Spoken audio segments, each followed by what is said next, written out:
welcome all to our afternoon briefings.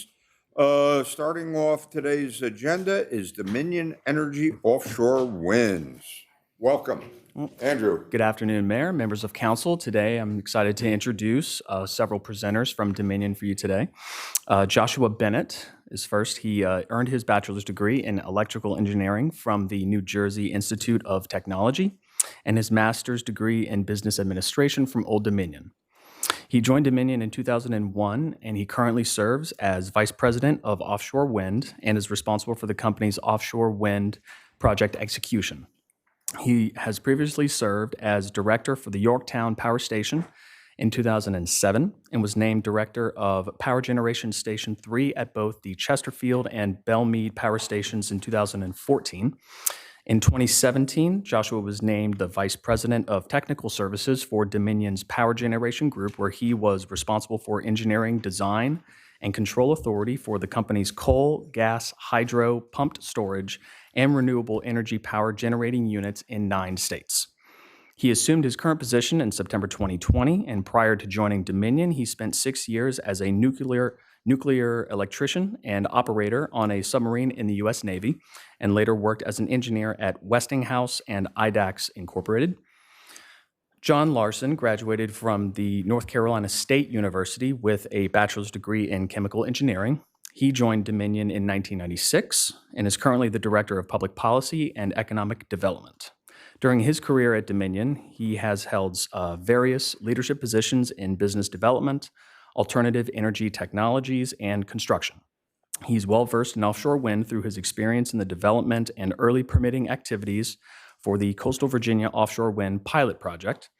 And currently, a large part of his time is spent on the company's business-to-business, workforce development, and community outreach activity as the company moves forward implementing the requirements of the Virginia Clean Economy Act.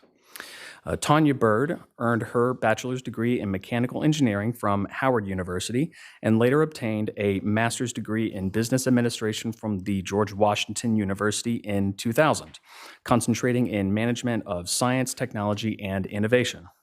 In her 29th year with Dominion, Tanya serves as Director of Community Engagement and Local Affairs. And prior to this position, she worked as an engineer and senior nuclear training instructor at Surrey Power Station, a supervisor of customer account management in Norfolk, and supervisor of electrical distribution design, overseeing design teams in both the Hampton and Williamsburg offices. And with that said, I'd like to welcome their team to the podium.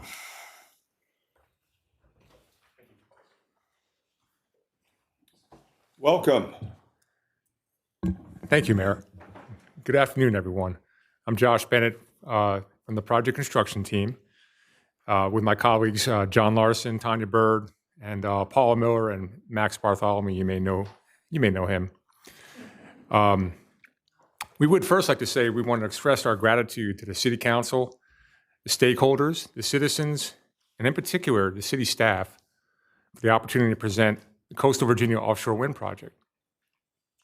You've all been incredibly important partners with the CVAL project, and what you will see today will be a product of that collaboration.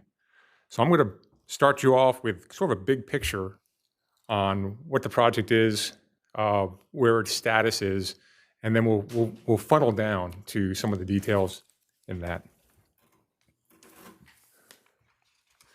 So here's the big picture. Kind of starting from the left to the right, in 2024, in Q1, we're going to start installing equipment offshore, monopiles. And we'll be starting in May, when that is May through October is during the time when the North Atlantic right whale is not transiting off of the U.S. East Coast area around us. That's kind of a regulated time. So during that time, we're going to install some foundations. The company that makes those, or EEW, large steel tubes that go into the earth, about 120 feet deep in the earth and come up out of the water. That's going to be basically the support for that wind turbine. Then transition pieces, and then you'll see the turbines on the left. Turbines are 14 megawatt turbines. They're actually 14.7 when you consider the power boost on them. A fair amount bigger than the 6 megawatt turbines that we have offshore right now. What's good about that is they have the higher energy density, which means you can put a lot less of them out there to get the energy that we need. You'll see that next structure right there is an offshore substation. There'll be 3 of those. These are rather large structures, and each one is about 880 megawatts of capacity. And so what it'll do is take the power from the turbines through inter-array cables that are buried about 2 meters deep, and then transform that 66 kilovolt power to 230 volt power through export cables. And you can see the export cable, also buried, will come ashore at the State Military Reservation. I'll tell you a little bit more, a few details about that as well in a bit. When we do bring the power across the shore to shore, we'll spend about 4.5 miles underground from the State Military Reservation to the Oceana Naval Air Station, where there'll be something called a switching station. The switching station looks a lot like a substation, but its purpose is to switch from underground to above ground. From there, we'll switch that power to 3 overhead circuits, and that power will transit to the Fentress substation. The Fentress substation is the most efficient place where we can connect power at 500 kV, which is basically the backbone in order to get our clean energy most efficiently to our customers. So I'm going to take you back to very early 2021. We had an idea where we knew we were going to come in that dashed line up there to the right around the State Military Reservation. We also had an idea that we would connect in to that blue triangle in the bottom left, just a Fentress substation where you can hit the 500 kV system. The challenge is figuring out how to connect all those 2 points through this populated area. So we sought feedback early and often from the cities of Virginia Beach, Chesapeake, and other key stakeholders. This study, we focused on the locations of the neighborhoods, public use and gathering spots, schools, churches, and parks, important natural resources such as wetlands, historical and architectural sites. We also evaluated existing rights-of-way and opportunities to co-locate infrastructure such as transmission lines, roads, and railways. In addition, we collaborated with the city to understand your priorities and your future plans. Also, very importantly, we gathered input from the community. And to talk about that, I want to introduce Tanya Bird, who helped lead the Dominion team, to tell you more about that. Tanya?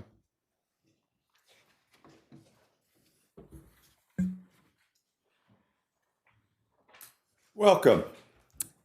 Thank you. Good afternoon, everyone, and thank you for the opportunity to share a lot of the research that we did to get us to this point in the project. I joined the team doing this part of my work in 2020, and of course, all of us know that at that moment we were in the midst of COVID. And so in order to do effective outreach to the community, it presented a challenge for us, but we knew that this was something that was very important that needed to be done.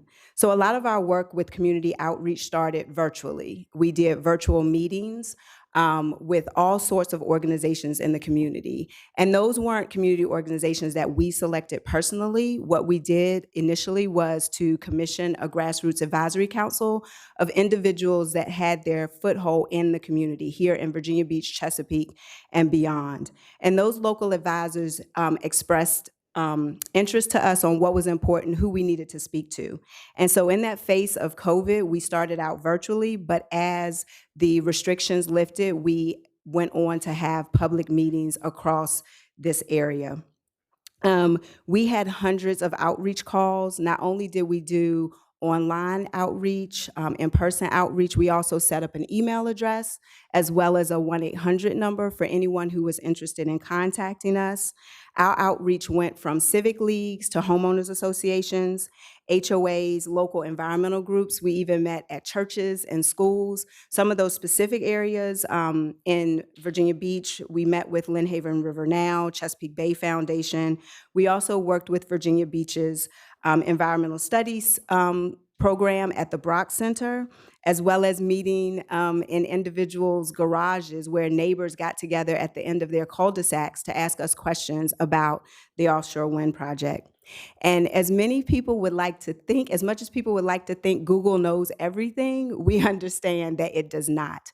And so all of the historical research that we did was beyond just desktop research. We worked with a local historian who has done years of research in this area. And we did a lot of ground truthing with him, going out into areas where we knew community members said this used to be a historic cemetery, or there was a first, African-American schoolhouse on this property. And we walked down those areas to make sure that this project would have no negative impact on those traditions and cultural sites in this community. We also wanted to make sure that we could communicate with all individuals, no matter their native tongue. And so a lot of our information that was mailed out was translated to Tagalog or Spanish. And we also had individuals who were available to communicate with those interested community members who had concerns that they wanted to voice to us. Many of these things we knew were necessary for that project, but we were confident that we would go above and beyond those requirements so that the public felt comfortable with the research that we were doing and that we were sensitive to all of their concerns. This is just an example of some of the literature and communication that we shared with constituents in this area. As you can see, we had print advertising, digital advertising, postcards. When we had upcoming open houses, we put yard signs out into impacted neighborhoods, as well as invitations out to for open houses. In total, we sent out about 170,000 pieces of literature to make sure anyone who was interested in this project or wanted to provide feedback could. We also used a tool called GeoVoice, which is an online tool which you could access from your computer or right from your cell phone. And if you wanted us to have information about a location that should be considered sensitive and needing to be evaluated for any impact, you could literally drop an electronic pin on a map where you stood, or you could put in an address, and all of that information was transmitted back to us so that we could consider the impact that it may have. As you can see from this map, the yellow dots represent areas where we went to do outreach as it pertained to the 6 routes that were proposed based on the feedback that we received. Those 6 routes were proposed to the State Corporation Commission for the commission to select the best route for this project. I won't go through all of the categories, but there's a breakdown there of the various meetings that we had with neighborhood associations, whether it be educational institutions, environmental justice, even with our Native American tribes here in Virginia and our houses of faith. As you can see, the State Corporation Commission finally selected the best proposed route, which is the one that you see here. That was done in August of 2022. And I won't go over the route again, but Josh mentioned it earlier, kind of the 4.5 miles that is underground, traveling from the State Military Reservation to Naval Air Station Oceana, and then it goes overhead, taking us into Chesapeake to the Fentress substation. This route, as we said, was proposed because it had less impact to private homeowners and private property owners, and also aligned with the Greenbelt Road project, where there was already easements and right-of-way available for us to use. At this time, I'm going to turn it back over to Josh to talk about our offshore wind industry hub and our vision for that. Thank you, Josh.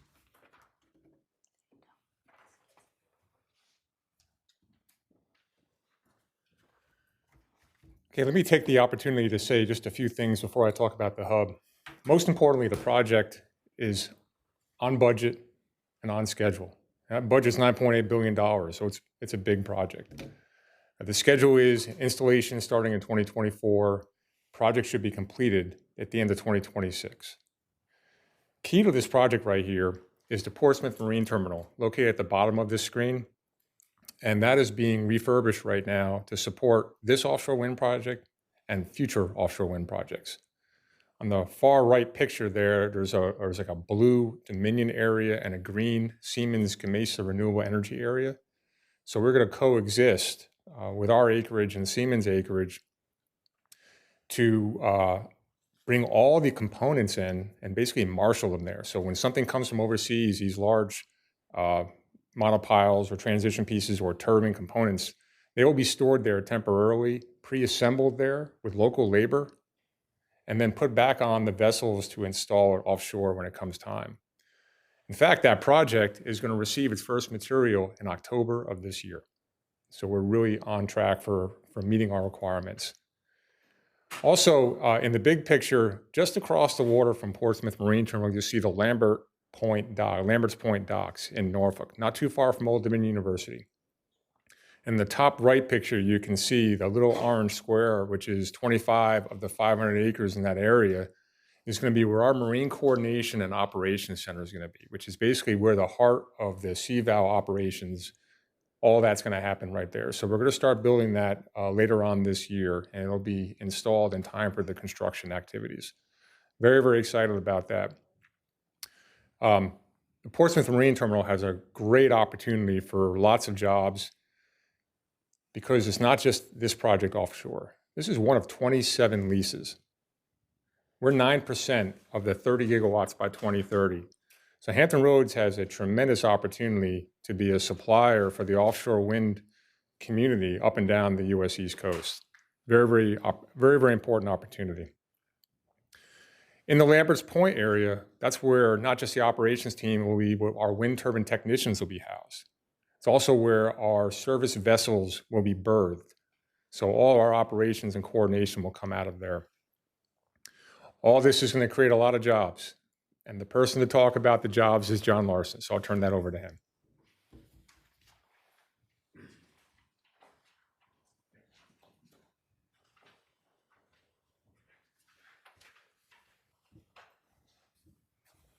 Welcome. Thank you.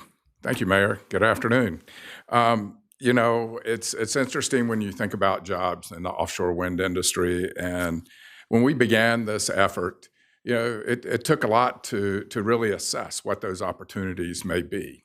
So we relied on the Mangum economic study that was done back in 2020. And it estimated that up to 900 jobs could come annually for the construction, during the construction phase through 2026 for the offshore wind project. And then afterwards, when we go into operations, when we're sourcing more materials and services locally, that could be up to 1,100 jobs as we move forward. So we took and leveraged with that, and we've worked with a number of economic development groups, and we've partnered a lot with the Virginia Beach Department of Economic Development as we've done this. Over the past several years, we've worked together to support visits from European offshore wind delegations, the city's economic development activities, as well as support of the training program that's going on at TCC for offshore wind technicians. Okay, and it's a great opportunity to find resources here locally that can participate in that job market. And it's important that we, number one, is attract the businesses, and then make sure that we've got that skilled workforce to be able to support it. The city's also been extremely supportive of our outreach as we move forward. So we've conducted Workforce Wednesdays and Friday forums to try to reach the supply chain, as well as to raise kind of awareness and interest in offshore wind careers for young men and women transitioning out of the military to look at offshore wind as a career. In fact, in June of last year, we had a career day at SeaTac Community Center. And then on March 14th, coming up here, we're going to have a day that is co-sponsored with the Virginia Beach Minority Business Council, the Virginia Maritime Association, and Dominion Energy, which we're going to focus on supply chain development and really making sure that all the companies have the resources to be able to transition in to support offshore wind work. And I guess I should have moved to my next slide to do that. And there's the invite for that, as you see in the right, and that's been shared with a number of different organizations and also on digital media. You know, as we move forward here and kind of wrap up before we take any of your questions, I want to thank the city again for its open dialogue and interaction with the company. We've begun to seek a lot of important approvals that will enable us to bring this transformational clean energy project to our customers and our communities as we move forward here. So in the coming months, we'll continue to seek a lot of approvals and permits that are needed so that we can get this project completed in 2026 on time and on budget, as my colleague Josh mentioned here. So I guess that concludes our presentation, and we're ready to answer any type of questions that you may have. Okay, any questions? Yeah, Worth. So, thank you, Mr. Mayor. Thank you, Dominion, for this great presentation. I'd like to recognize your Mayor's Commission on Offshore Wind and Clean Energy, which I'm a member, but also in the audience, Joel Rubin is captain of your Mayor's Commission. Instituted what's called Wednesdays throughout Virginia Beach and the region. So I think, in my opinion, this region is poised very well to take advantage of this emerging technology. Clean energy is at the forefront. We need all kinds of energy, but I congratulate Dominion and our city in pursuing this opportunity. And thank you, and it's nice to see Joel Rubin on another day besides a Wednesday. Wednesday. You can say Wednesday. But every day is going to be a Wednesday in 2026. Okay, Amelia, and then Chris. Well, I want to congratulate you on the work you've been doing. I've seen Max, I've had Paula, I have Tanya, and what was important, they came over to share with the Virginia African American Culture Center, because we have been part of that forum, looking at the research, looking at the impact coming onshore, going along SeaTac and off, whether it will disturb any of the artifacts of African Americans. And I appreciate that you took the time to talk with us, to share that knowledge, because this is important, and we can share with others how these jobs, the supply chain, whatever you're mentioning, jobs, is what we really need here. So thank you. Yep. Chris. I just want to thank you all for coming out today. I actually got to meet Worth at one of Joel's Wednesday events. But thank you for such a thorough public engagement, especially in the midst of COVID. We've seen where others have struggled. And after seeing the presentation, it's clearly you all had a strategy. And it's just, it's good to see. So thank you. Yeah, anyone else? Sabrina and then Barbara. Good afternoon, and thank you for coming today. I'm just going to reiterate what I liked about the presentation, and that is community engagement, which is already said, but the way that you executed it and broke it down gives us specific information on the lengths that you took to engage with the community. And with a project of this magnitude, it's very important. So I also want to say thank you for that robust strategy of community engagement. Thank you. Okay, Barbara. Well, I particularly appreciate all the work that Dominion Energy did in making certain that the people who are the most impacted adversely, which will be the people who have the transmission lines going through their neighborhoods, have really had a lot of opportunity to meet. And I appreciate Mr. Bartholomew taking me for a ride twice to make sure that I was familiar with the different routes. I believe there were 5 or 6 possible routes, and making sure that the people, like I say, most impacted have the opportunity to express their concerns and their opinions, and because that's so important. But now the State Corporation Commission actually had to be the entity to select the route. And I know that there were routes that were favored, and everybody had a chance to say which were their favored routes of the ones that were possible and so forth. And so the State Corporation Commission then selected the route. And now I think one of your slides had that, the easement acquisitions. What easement acquisitions are left for you to acquire at this point? You want me to take that? Okay. Yes, ma'am. So this is working with the easements with the landowners on which those transmission routes are located. So we've begun that outreach to go down that process with them, as well as we'll be working with both Virginia Beach, the Commonwealth of Virginia for state military reservation, as well as the city of Chesapeake for any property that's owned by those entities. Of course, this will be coming ashore on state property at Pendleton, so that's not an issue that we're concerned with. And I know that you all were looking to try to co-locate where the transmission lines are already in place. And so, and then also at the areas that were at first thought would be the Southeastern Expressway. So that was an existing right-of-way. And people have had a chance to know about this, although these are going to be very large. And I know that one of the things that we really hear a lot of concern about are the health issues. Somebody will want to address the concerns that I know you all have to be able to answer as far as the safety of these issues as health. I'm sure we wouldn't be at this point if you thought there was any problem at all.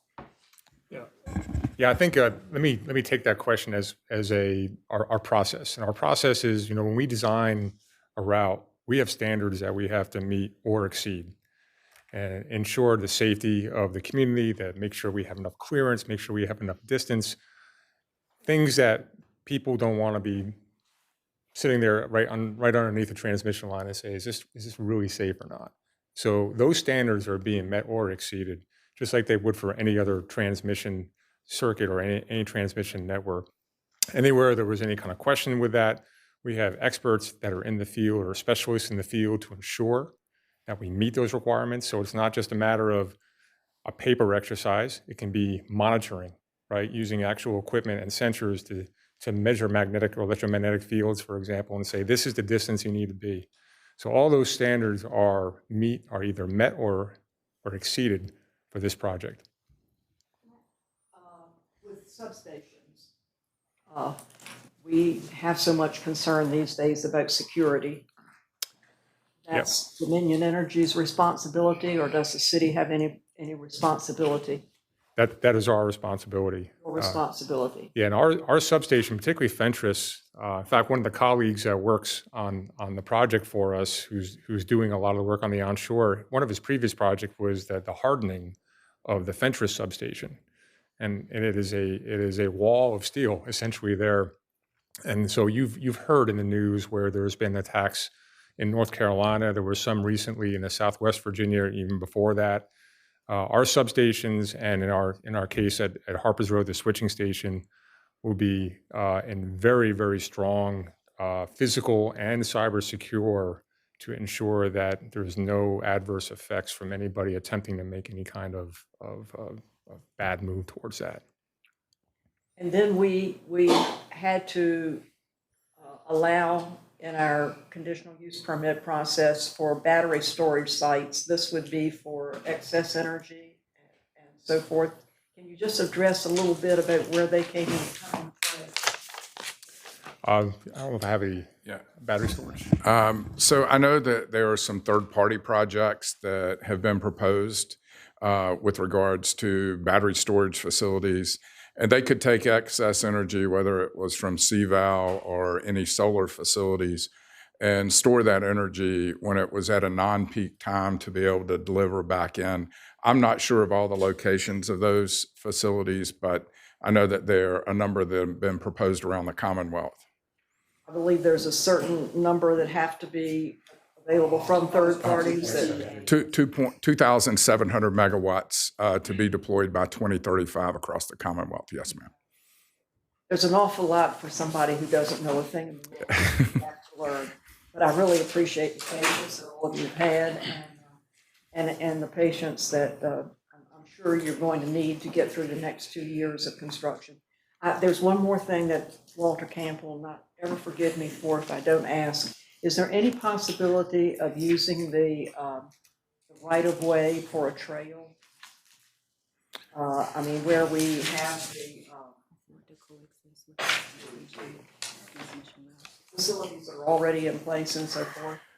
Yeah, and I'm sure if they haven't already had dialogue, we can make sure there's dialogue with our transmission team with regards to work on that collaboratively. Thank you a lot. Amelia? I just have one part that really interested me when you all came to talk. The ones that have no voice, the sea mammals. And can you elaborate a little bit more? Yes. In fact, there's some in the news here recently of, for example, the whale that had washed up on shore here. So maybe I can address all that. First of all, we are very, very protective of the sea life and expect to do that not just during the construction, but the operations going forward. So we have some installation methods, for example. So when we're actually out there doing the work, how do you minimize the noise impact, for example? One of the things that we'll use is something called a double big bubble curtain, which is when you're installing a monopile or a foundation in the water, you actually put compressed air around it and then another compressed air ring around it. So when noise by either vibrating or hammering in, the monopile goes in, as the noise hits this air bubble, it is degraded significantly, about 10 to 12 decibels, and then it goes and hits the second bubble. So the point being is that you're minimizing the impact. And then we do a tremendous amount of modeling with the National Marine Fisheries, right? And we get something called an LOA, which is a letter of authorization, that basically say for this amount of work that you're going to do, the expectation that you're going to put this much energy in the water, this is what your permission will be. This is what we think is sound practices.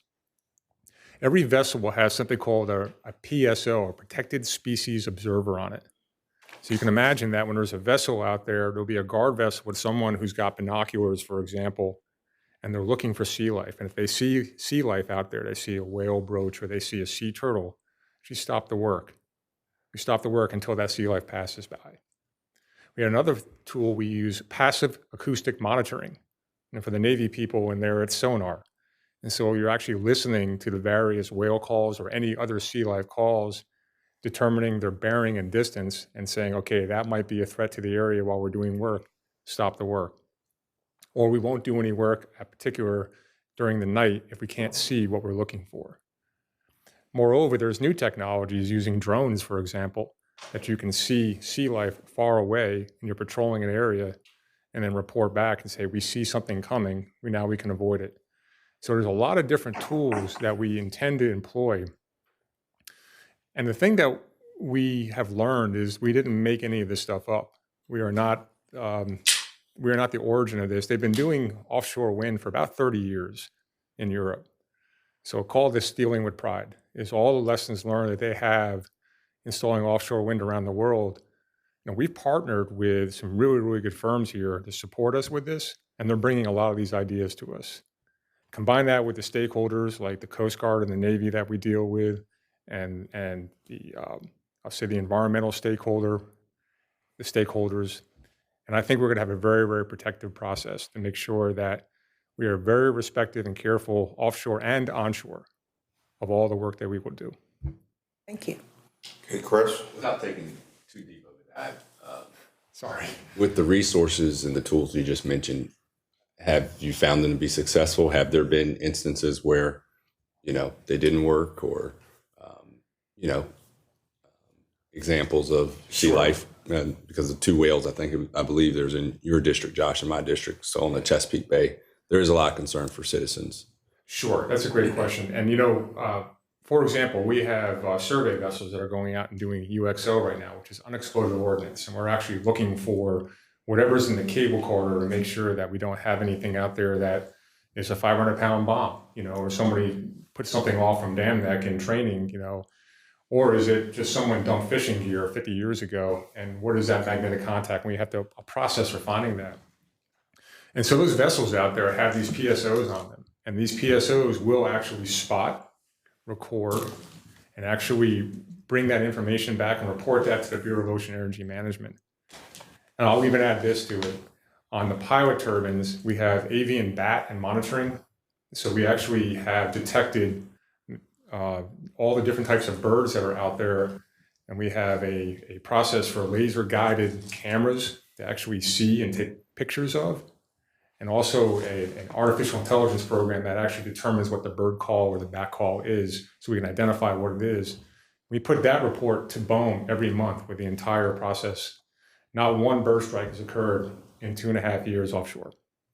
We've spotted birds, and we've spotted bats, and we've spotted dragonflies, believe it or not, 27 miles off the coast, but we haven't had any bird strikes at all.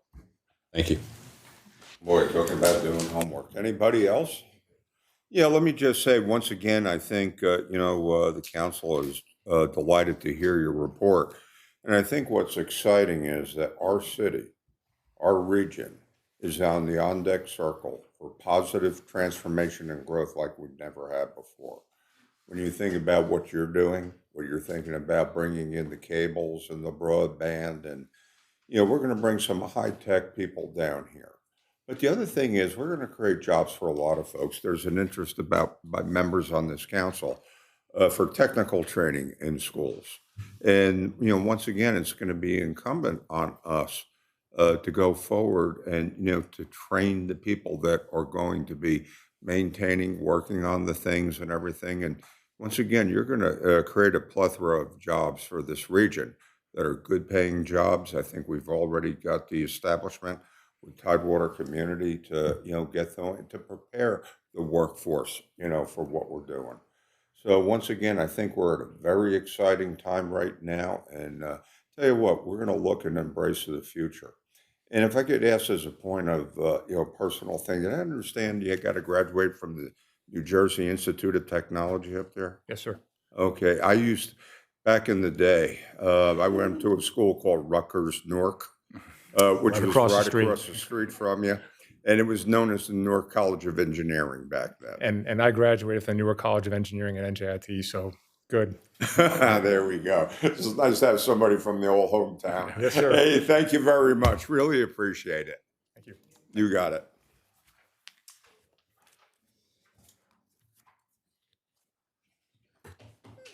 Okay, next on the agenda is Virginia Beach Technical and Career Education Programs with Sarah Lockett. And this was requested by council members Remick, Rouse, and Schulman. Hi, Max.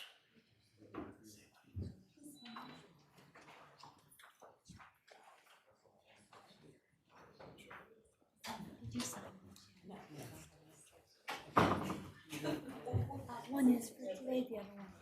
So as soon as. Yeah, I just got announced, so I'm by myself today. It's not her, so I'm gonna try. Perfect. Thank you.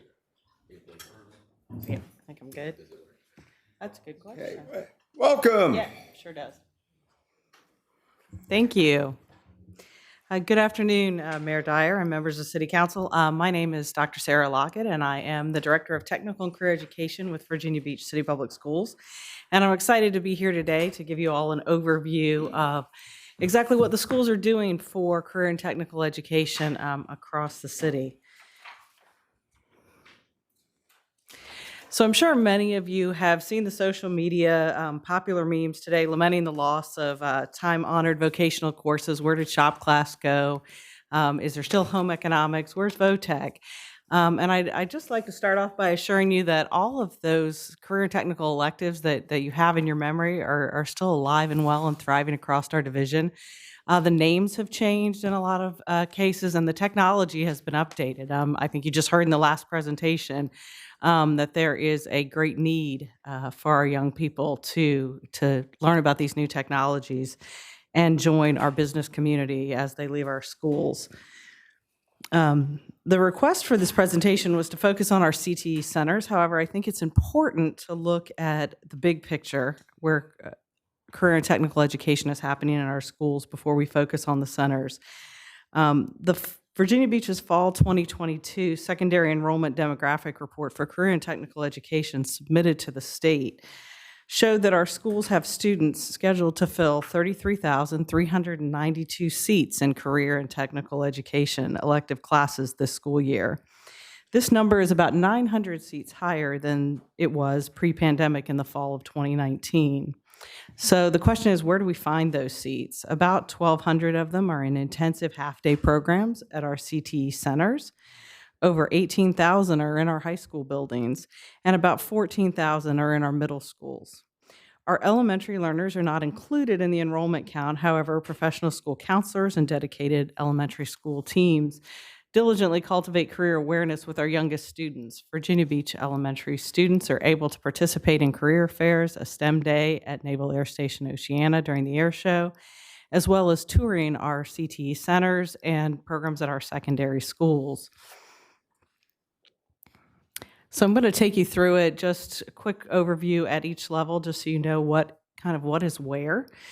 Career-focused education truly begins when our students enter 6th grade, and middle school classes are offered to encourage exploration in careers, financial skills, engineering, coding, culinary, teen living, and the like. We do offer 2 courses for high school credit to our middle school students. Those are digital applications and desktop publishing.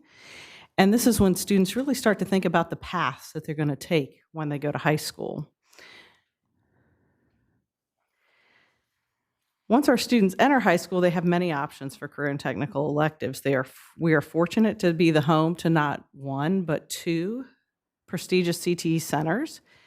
The first that we're going to look at is the Technical and Career Education Center on North Landing Road, which opened its doors in September of 1972, and it's celebrating 50 years of preparing students for high-wage, in-demand career fields. I invite you all to join us at the Tech Center in March for that celebration as we invite our alumni back to walk the halls where they first learned their trades. Over the last 50 years, the building and industrial equipment have been continuously upgraded as programs evolved and new programs were added. The ongoing modernization of programs has depended on a mix of local, state, federal, and private funding. The Tech Center currently offers 23 programs and is operating at 70% of its total capacity, with almost 700 students attending the center each day.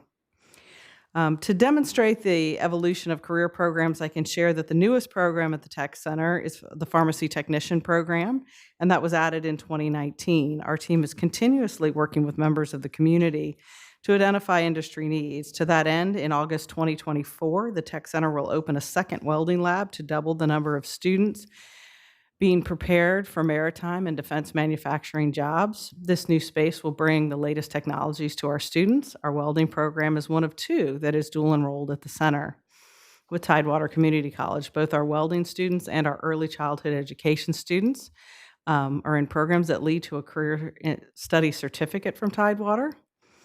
Also noteworthy at the center is that the Almanac for Practical Nursing has consistently ranked the Center School of Practical Nursing as the #1 program in Virginia, based on a near-perfect record of NCLEX pass rates over the last decade. The Tech Center students participate in internships and are supported by a dedicated professional school counselor and a school-to-work transition specialist.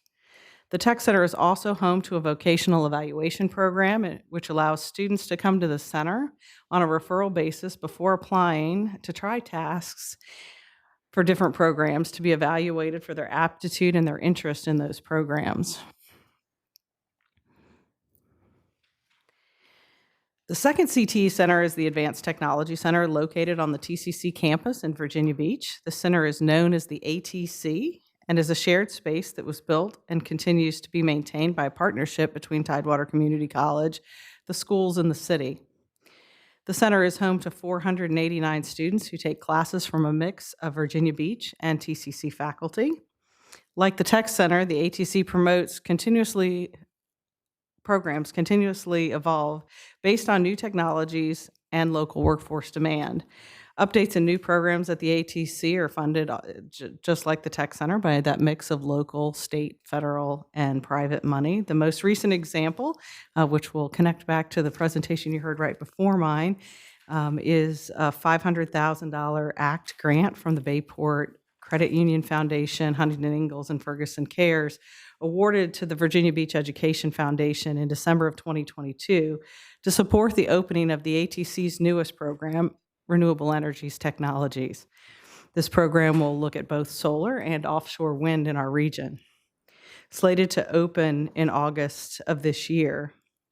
We're very excited that it aligns well with TCC's program and maybe another opportunity for dual enrollment as things move forward. Currently, the ATC offers 17 programs, and ATC students have several opportunities for dual enrollment. The newest dual enrolled program, Veterinary Science, leads to a 17-hour veterinary assisting career study certificate. This program opened in the current school year to address soaring demand for veterinary professionals, as well as a substantial student interest. 19 students will complete the career certificate in May, and 23 students have been accepted to the program for next school year. As a matter of fact, I just sent those acceptances before I came here. It was a good time. Another recent change at the ATC is the opening of a new classroom at Lynn Haven Mall. The classroom allows marketing and entrepreneurship students to work with local businesses as the entire mall becomes their learning laboratory. Students work with mall management, assist businesses, and participate in planning and executing special events at the mall. This program moved from Lynn Haven last fall after the closing of Pembroke Mall, and Pembroke had been its home for more than 20 years. Students who choose either the Tech Center or the ATC attend the center program half a day every day. The centers offer both morning and afternoon sessions. While the ATC attracts students as early as 9th grade, most students at the Tech Center are juniors and seniors. The Tech Center also enrolls adult students in the School of Practical Nursing, as well as welcoming back a small number of students who return to finish a CTE program after graduating from high school. For students who don't wish to commit to a half day to come to one of our CT centers, the division or to leave their home school to attend one of the division's 11 academy programs, Virginia Beach Schools offers a wide variety of elective classes at our high schools. In fact, the majority of our CTE seats, over 18,000 this year, are found in our high school buildings. In a school division this size, programs integrated into our high school buildings are necessary to bring high-quality technical and career electives to every student. To put this in perspective, each of our high schools offers more seats in CTE elective classes than both of our centers combined. For this reason, the focus on modernizing spaces and recruiting and retaining highly qualified instructors in our CTE high school programs in high school buildings is equally important to the attention that we give to our centers. High school programs are generally 1 credit and 1 block per class and do not require students to travel. Like the center programs, many of our high school programs offer internships, dual enrollment, and a connection with professionals in the community. For example, Advanced Entrepreneurship and Innovation can be the capstone class for any business or marketing class. In this course, students work with junior achievement and representatives from Steel to map out a lean startup concept and then pitch for real funding. While the startup ideas generated by students are small, the mentorship students receive from our community and partners at Steel during the 13-week project are phenomenal. No matter the location a student chooses to pursue career-focused courses, Virginia Beach students have the ability to sit for sought-after industry credentials like Cisco, Network Plus, Security Plus, OSHA 10, OSHA 30, Workplace Readiness Skills, and certificates in the Microsoft Suite. This year, Virginia Beach will offer over 100 different industry credentials at no cost to our high school students. Last year, students earned 12,442 individual certifications, and this number exceeds pre-pandemic levels. This year, we are actually on track to see that number increase again. In the fall semester, students earned 7,142 industry credentials. And of course, now we're into the spring semester, so we'll see if we can top that number for the spring. As you can see, the scope of career and technical education in Virginia Beach is immense. The question I'm sure is on everyone's mind is, how do we support these programs? The answer is that the support is an intricate patchwork of industry guidance and public and private funding. As a CTE director, I rely heavily on input from members of our General Advisory Council for Technical and Career Education. This group is made up of representatives from every major industry in our region. New members are recommended for applications from applications received and appointed by the school board each spring. Members are appointed to a 3-year term.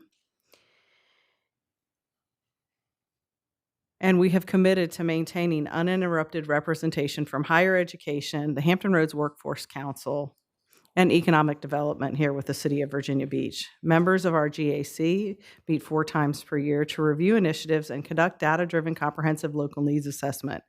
In addition, members regularly offer individual input on the development of new programs as well as the retirement of programs that no longer meet the needs of the region.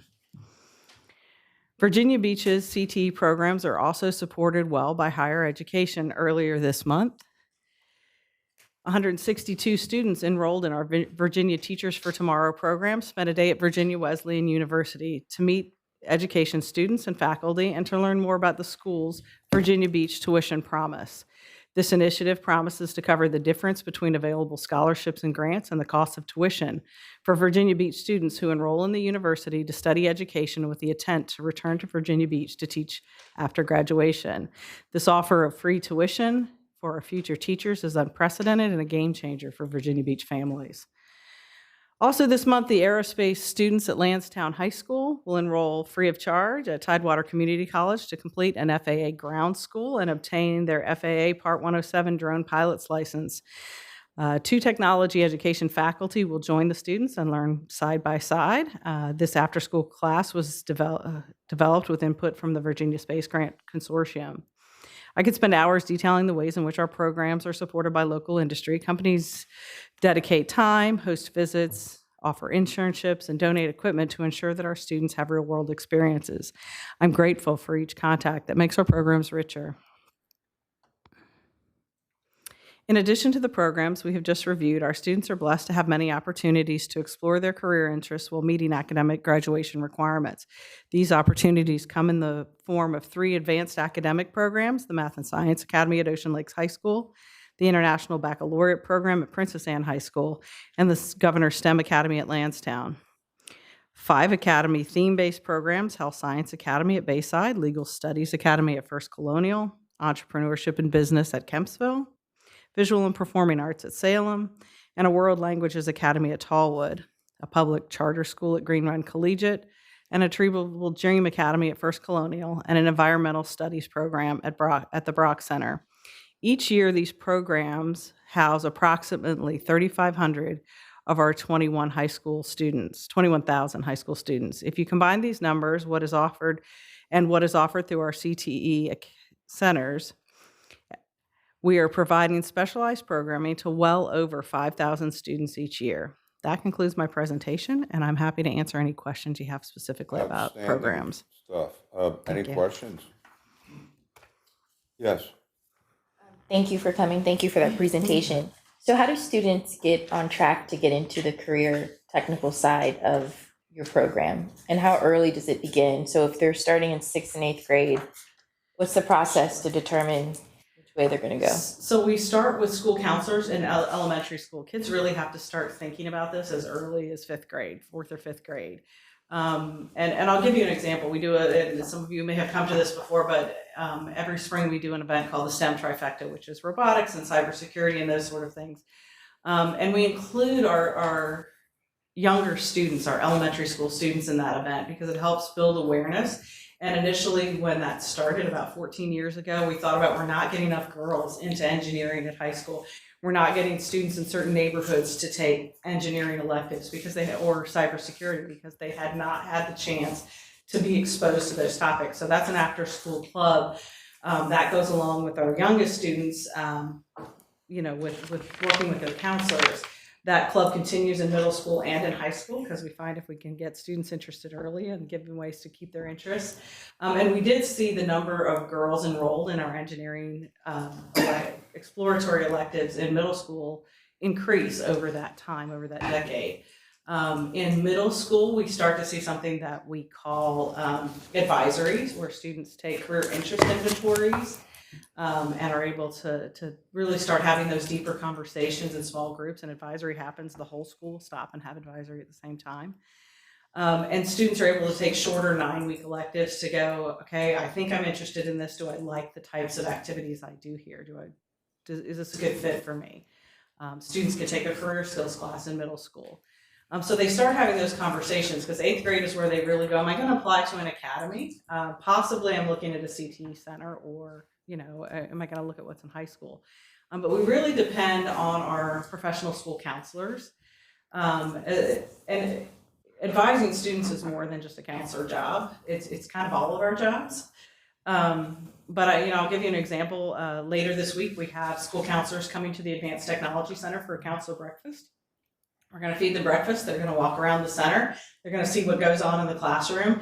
And we hope that they take that back to their students and tell them kind of, what happens there. So that when a student has an interest, they can go, there's a program I've seen that fits you.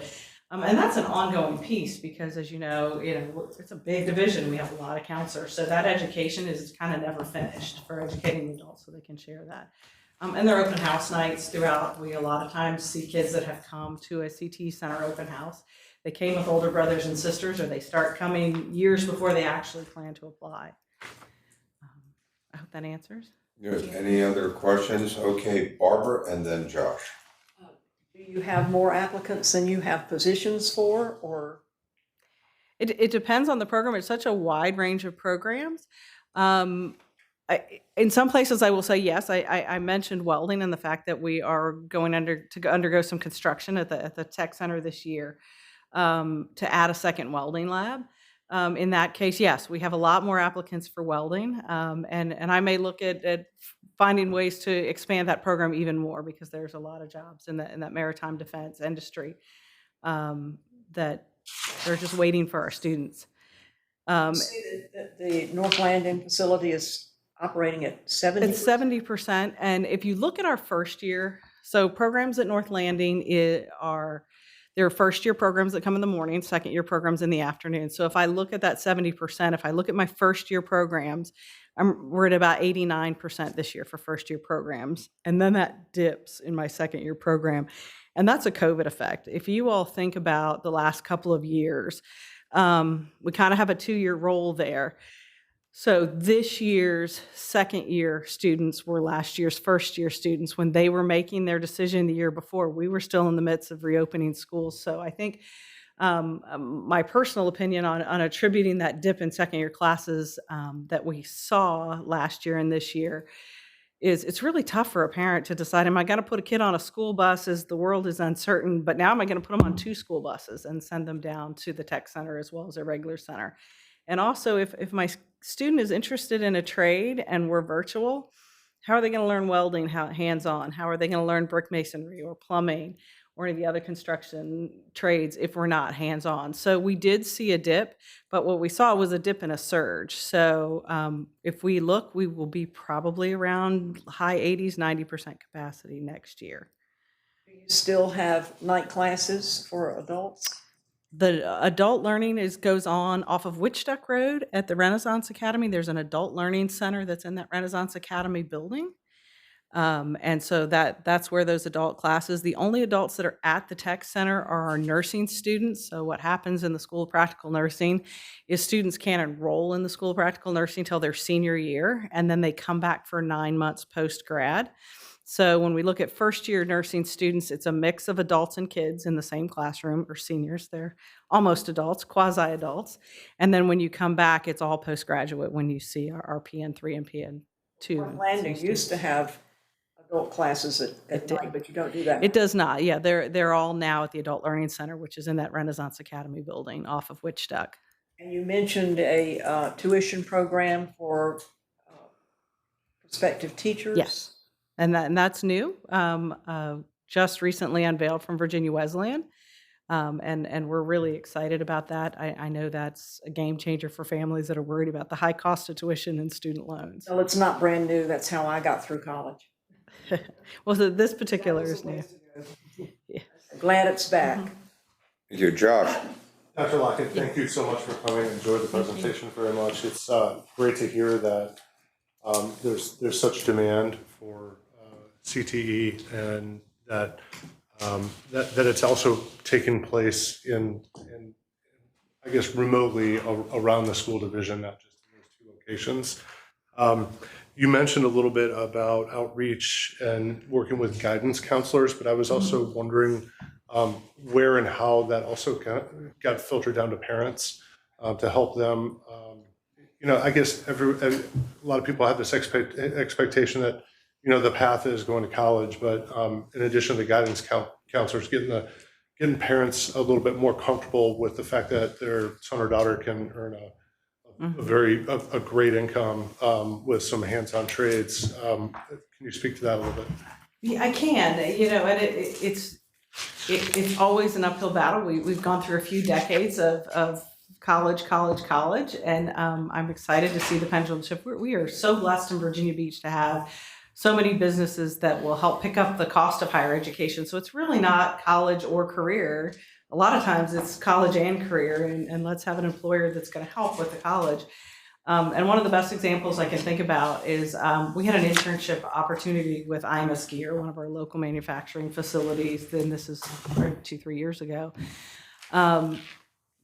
And the kids were excited, but I had a lot of parents that were, I don't want my kid to work in manufacturing. I'm a little concerned. So we did, instead of taking the kids over, we did it at night, and we asked them to bring their parents with them. And IMS Gear was able to, really take parents around their state-of-the-art facility. They were able to explain to parents how their apprenticeship program worked and how students could earn college credits at the employer's cost while they were working. And it was interesting to me to talk to parents before we went and to talk to parents during and after and see what a change. And I think more of that, of getting parents out into those community spaces is, we're doing it one bit at a time. But I think it's a narrative that we have to change. Just a follow-up question for you, if you don't mind. In terms of forecasted need, you said you're about your 70% capacity. Obviously, our not only our city economy but regional economy is taking a big turn toward the offshore wind industry. Some of us sat through the Hampton Roads Planning District Commission's monthly meeting last month and learned that it would take 9.5 years to train the amount of coding professionals that we need, 8.2 years to train the amount of ship fitters, and 2 years to train the welders. I'm aware of the investment being made. I think it's $2.5 million from the Workforce Council to basically double the amount of welding. But where do you see this going? Are you well positioned for the future? Are you looking at emerging, I guess, needs in terms of trades? Yeah, I think we are. We have space in North Landing. I mean, that expansion is planned. It's happening. There is space at Wichita through the Adult Learning Center and Renaissance Academy. We are expanding. You mentioned coding professionals. Our students are getting that at the Advanced Technology Center, but they're also getting that in their computer science classes at their home high schools.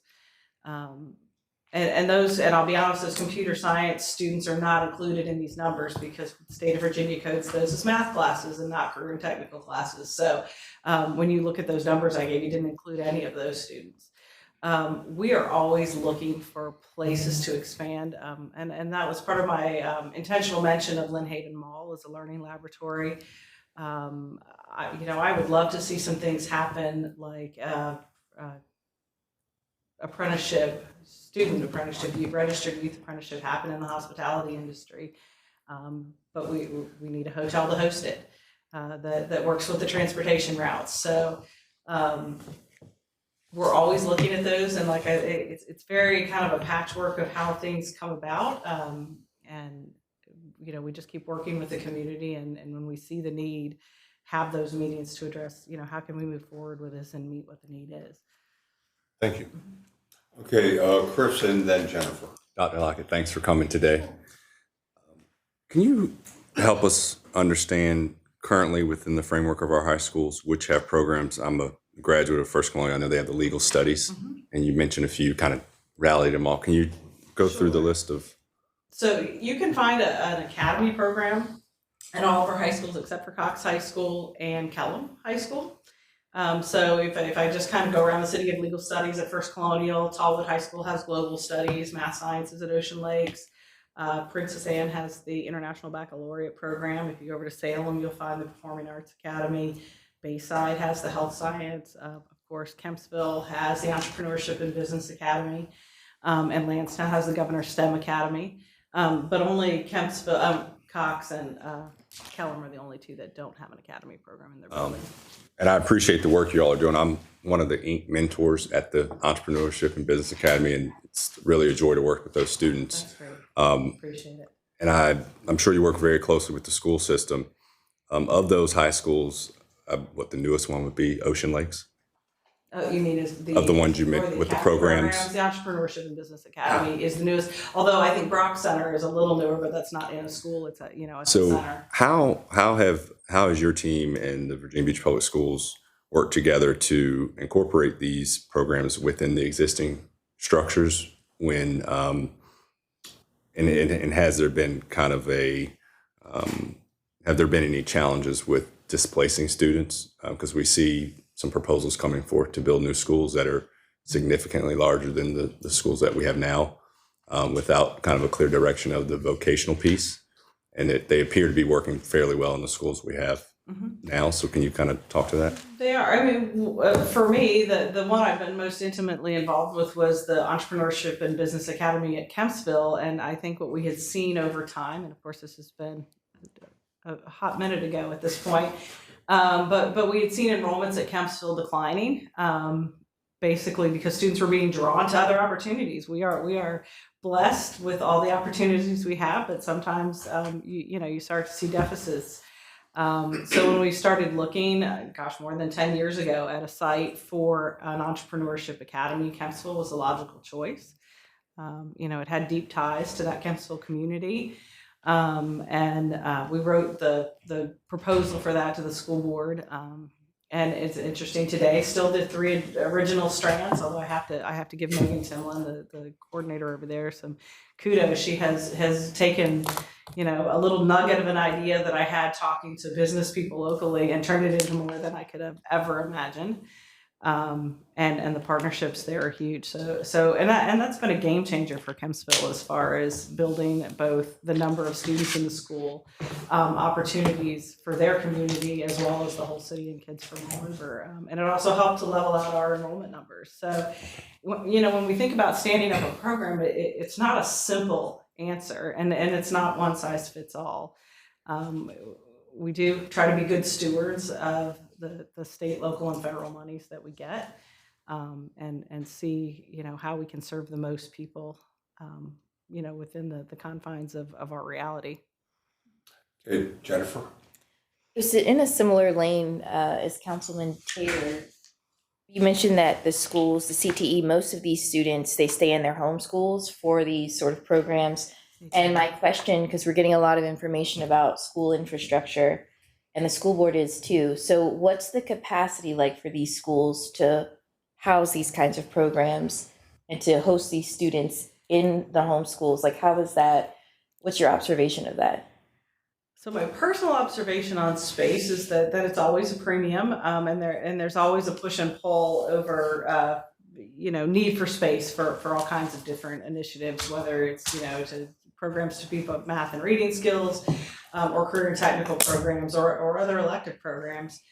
But when I think about career and technical electives, and people often ask about, why don't we have welding at every high school, because we need all of these people in the shipbuilding industry. What goes along with that is that I need professionals to teach that. And I also need a large amount of equipment, and I need to be able to oversee that program and make sure it's done well. So a program like welding that's very specialized lends itself to bringing kids together. If I look at other things like culinary, I can do that in my schools, and we can do it pretty well. We can find professionals from the hospitality industry to teach culinary.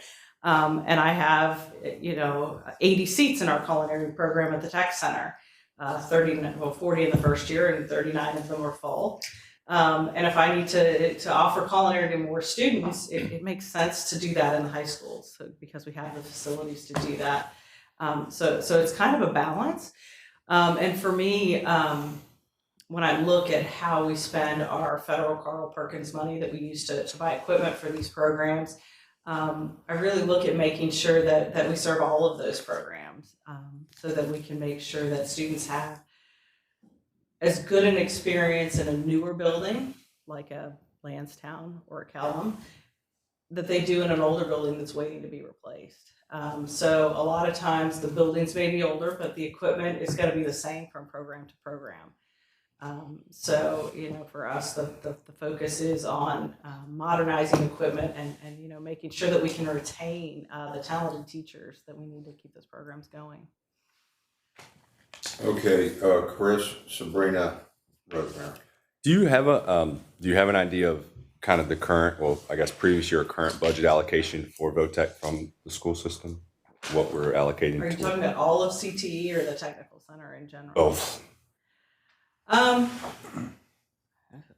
It comes from a lot of different pots. So, for example, our Carl D. Perkins Federal is 1.1 million, and we buy equipment out of that. We pay for industry credential testing out of that. We also pay for industry credential testing out of 3 state funding streams that come from the state. And we have some equipment money that comes from the state. There's probably, didn't write the numbers down off the top of my head for those, but a few $100,000 extra for those as well. And then there's local money. I think that's public record, but even my local budget falls into pots here and there.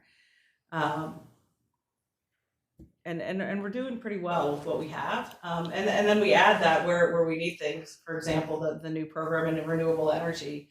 We had some big pie in the sky ideas for opening offshore wind and solar in Virginia Beach. And we were very fortunate to have the Bayport Foundation and that ACT grant come up with $500,000. So that's totally changed, what we could buy at the outset. Usually I would have had to phase equipment in for that program. We probably would have started with the wind and solar Amatral trainers that I've already ordered for that program, but we were able to buy that and also put some other projects right on the docket from day one instead of kind of having to phase those things in. Hopefully that answers your question. Yeah, it does. It's kind of massive, so. It does. One of the issues I've heard from the small business community is the challenges of finding instructors.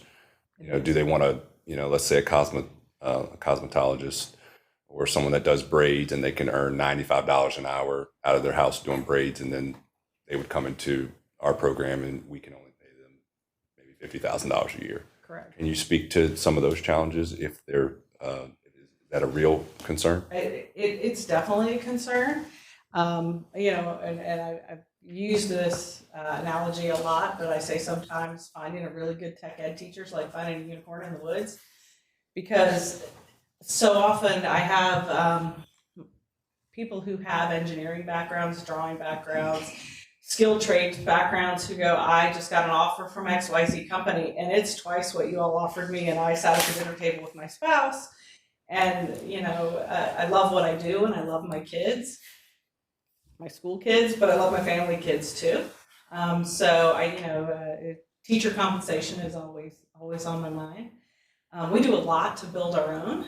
You heard about Virginia Teachers for Tomorrow, but we also do things like adding endorsement areas for teachers. So, if I hear that, Joe, social studies teacher, has a side business as a contractor, I'm going to be the first one down in his room going, hey, would you like to take a technical career education practice? Because I could use a construction teacher as well, or you could teach history part of the time, construction part of the time.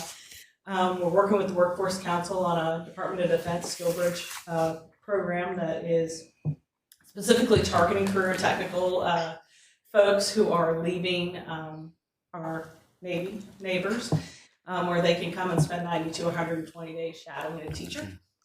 And hopefully some of those folks will come as well. And we hope that my human resources folks work really hard trying to get early contracts out. And I just hope that the folks that are out there realize that Virginia Beach has a lot to offer as far as support for teachers, and that it's a great place to work. So, so far we're making it work, but I would not be truthful if I didn't say it's always a struggle. Thank you. Thank you, Sabrina and Rosemary.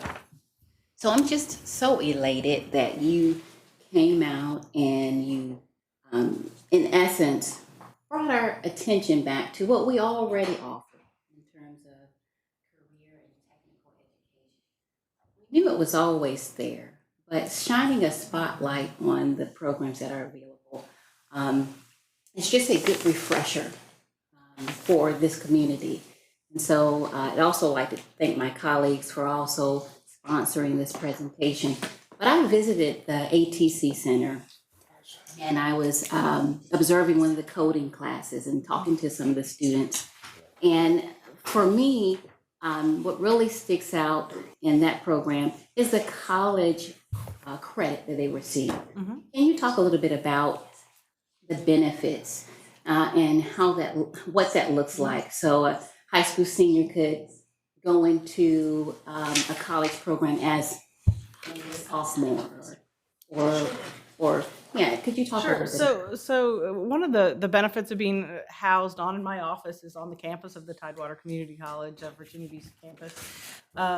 We have focused heavily on dual enrollment for career and technical.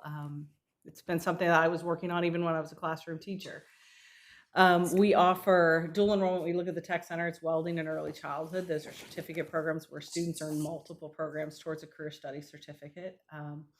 At the ATC, we're offering dual enrollment in Cisco and cybersecurity and engineering, both through TCC and the University of Texas.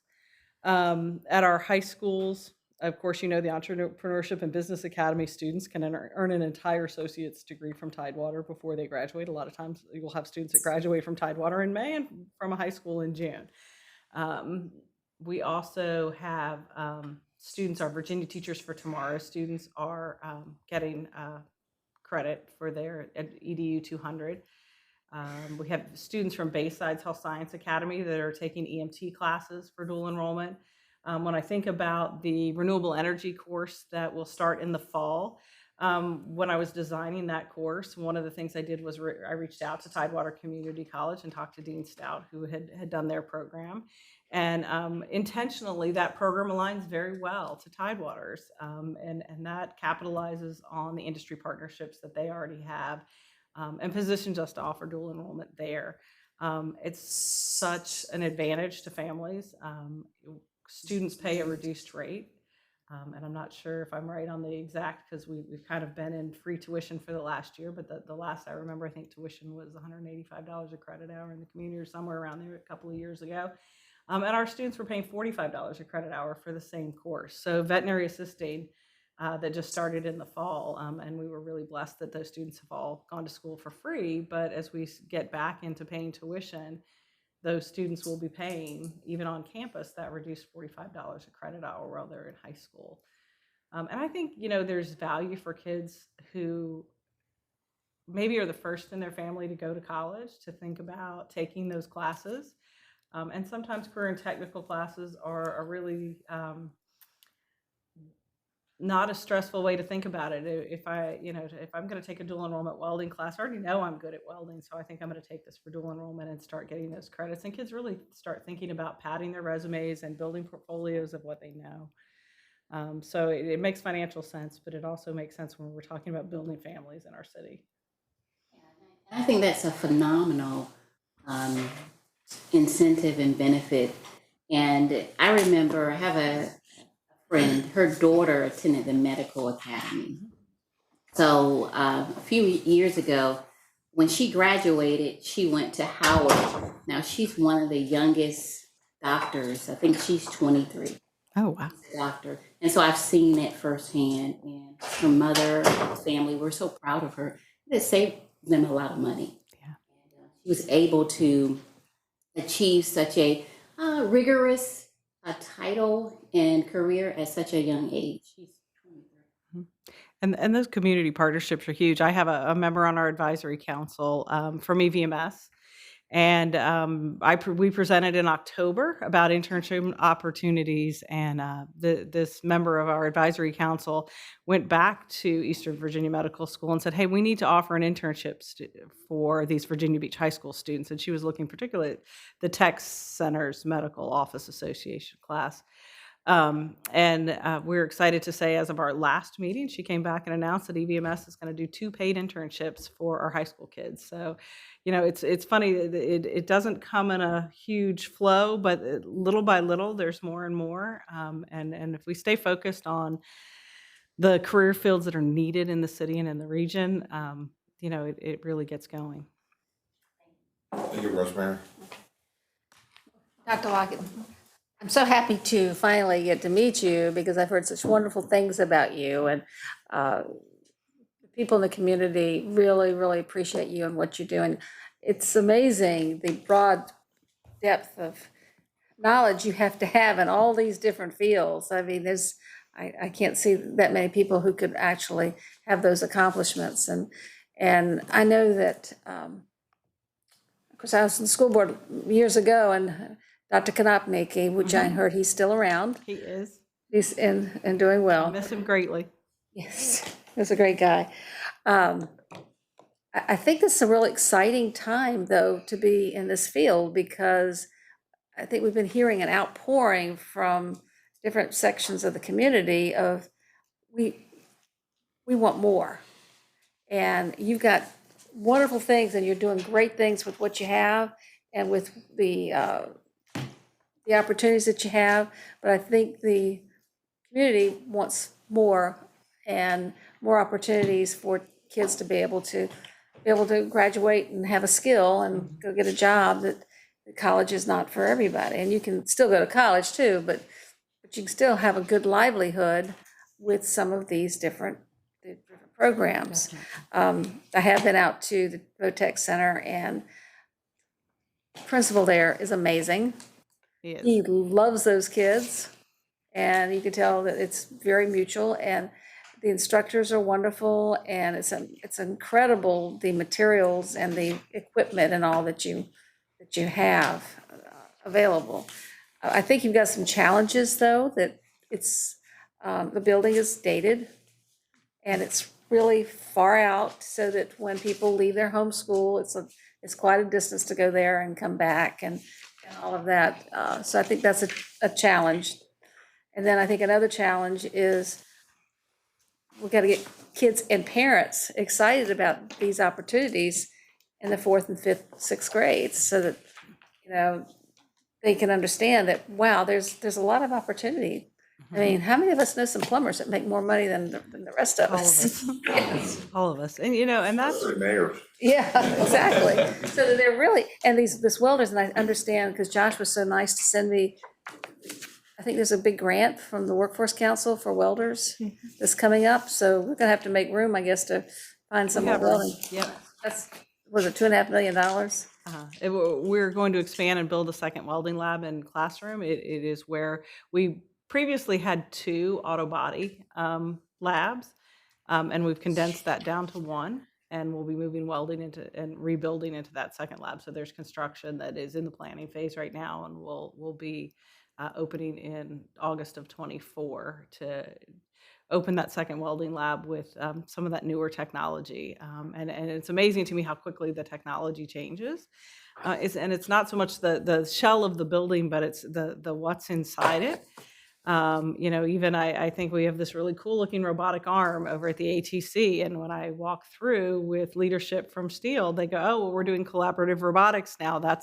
We gave that to you, but that's the old technology.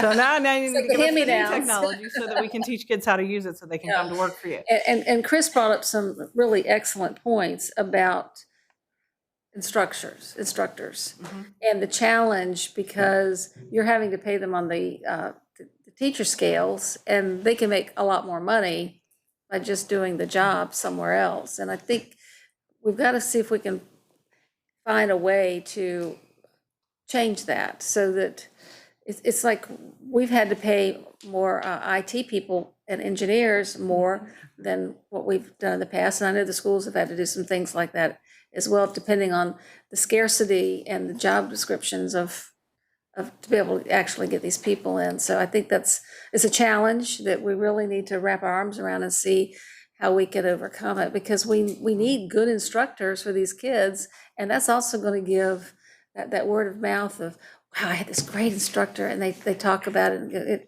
it permeates in the community to get more people excited about being part of these programs.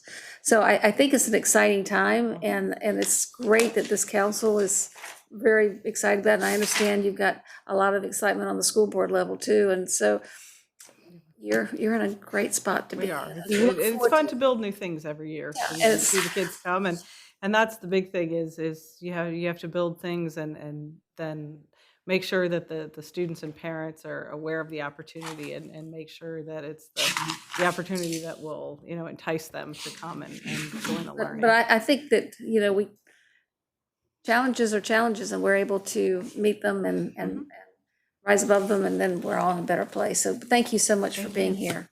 Thank you. And Amelia? Yes, I just have, again, thank you so much.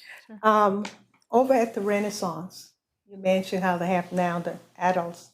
And when I talked with the director, he doesn't call himself a principal, he said that they're looking into the welding there as well. We are looking at possibly doing some additional expansion there because the Adult Learning Center is there. So that is, I was focusing on K-12 here, but if we are looking at another site to expand for welding, that is a potential site that is a little more centrally located, but also the Adult Learning Center is there, so it really opens up to make that an easy place to train both adults and students using the same lab. Okay, I want to do one little boasting point here. I was on council for that Kempsville, where we had the people in the community, some people even wanting to go somewhere else and live, because we didn't. And once I learned about how those academies work, I asked, well, can we have another one over there? And then you all went to work and result of this entrepreneurship. So I'm glad it's doing well, and I'm very proud of it. Thank you for your support. Okay, and thank you all. And just to, close briefly, I think, education is in a state of transition right now in a lot of ways in terms of, focus on what's needed. It was mentioned, not everybody's destined for college, but if we can get folks into, careers and point them in the right path and, get out of the traditional model, everybody's going to college and everything. But the other thing is too, exploring the opportunities that are out there. For instance, my involvement with the Hampton Roads Workforce Council, the shipyard has, apprenticeships that they'll forgive tuition if you go to work with them. And then also transitioning more into the Centura college systems and things to really get an enhancement and a mastery of what's going on. But the work you're doing is really tremendous, needed, and I'll tell you what, we're going to need it to, supply the workforce that we're creating. For sure.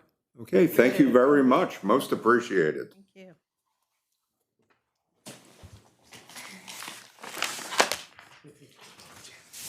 Okay, next up is a report from former Chief Severa, Mayor's Task Force on Youth Violence. So we have Jim Severa and Pastor Daniels. Welcome. How are you gentlemen doing? I'm very happy today, Pastor. Good to be here. Thank you so much for having us. What we'd like to do, we do not have a PowerPoint. What we'd like to do is start off with maybe just a little synopsis of the first meeting that we had, bring us up to speed as to where we are today. We realized after meeting with a number of department directors and with a number of our citizens across the community that what we're looking at, what we've always looked at really is a two-prong approach. The first prong, the immediate prong, if you will, strategy is your police and your prosecutors. They are the ones who are the lead to mitigate gun violence in our city. You just recently received the report from the chief of police, and some numbers are down, some are up. But the good news is, for a city of our size, we're one of the safest cities in America. And we've had that designation for a number of years. The police department is doing what I consider to be an absolute excellent job in mitigating some of these issues before they even proffer on the street.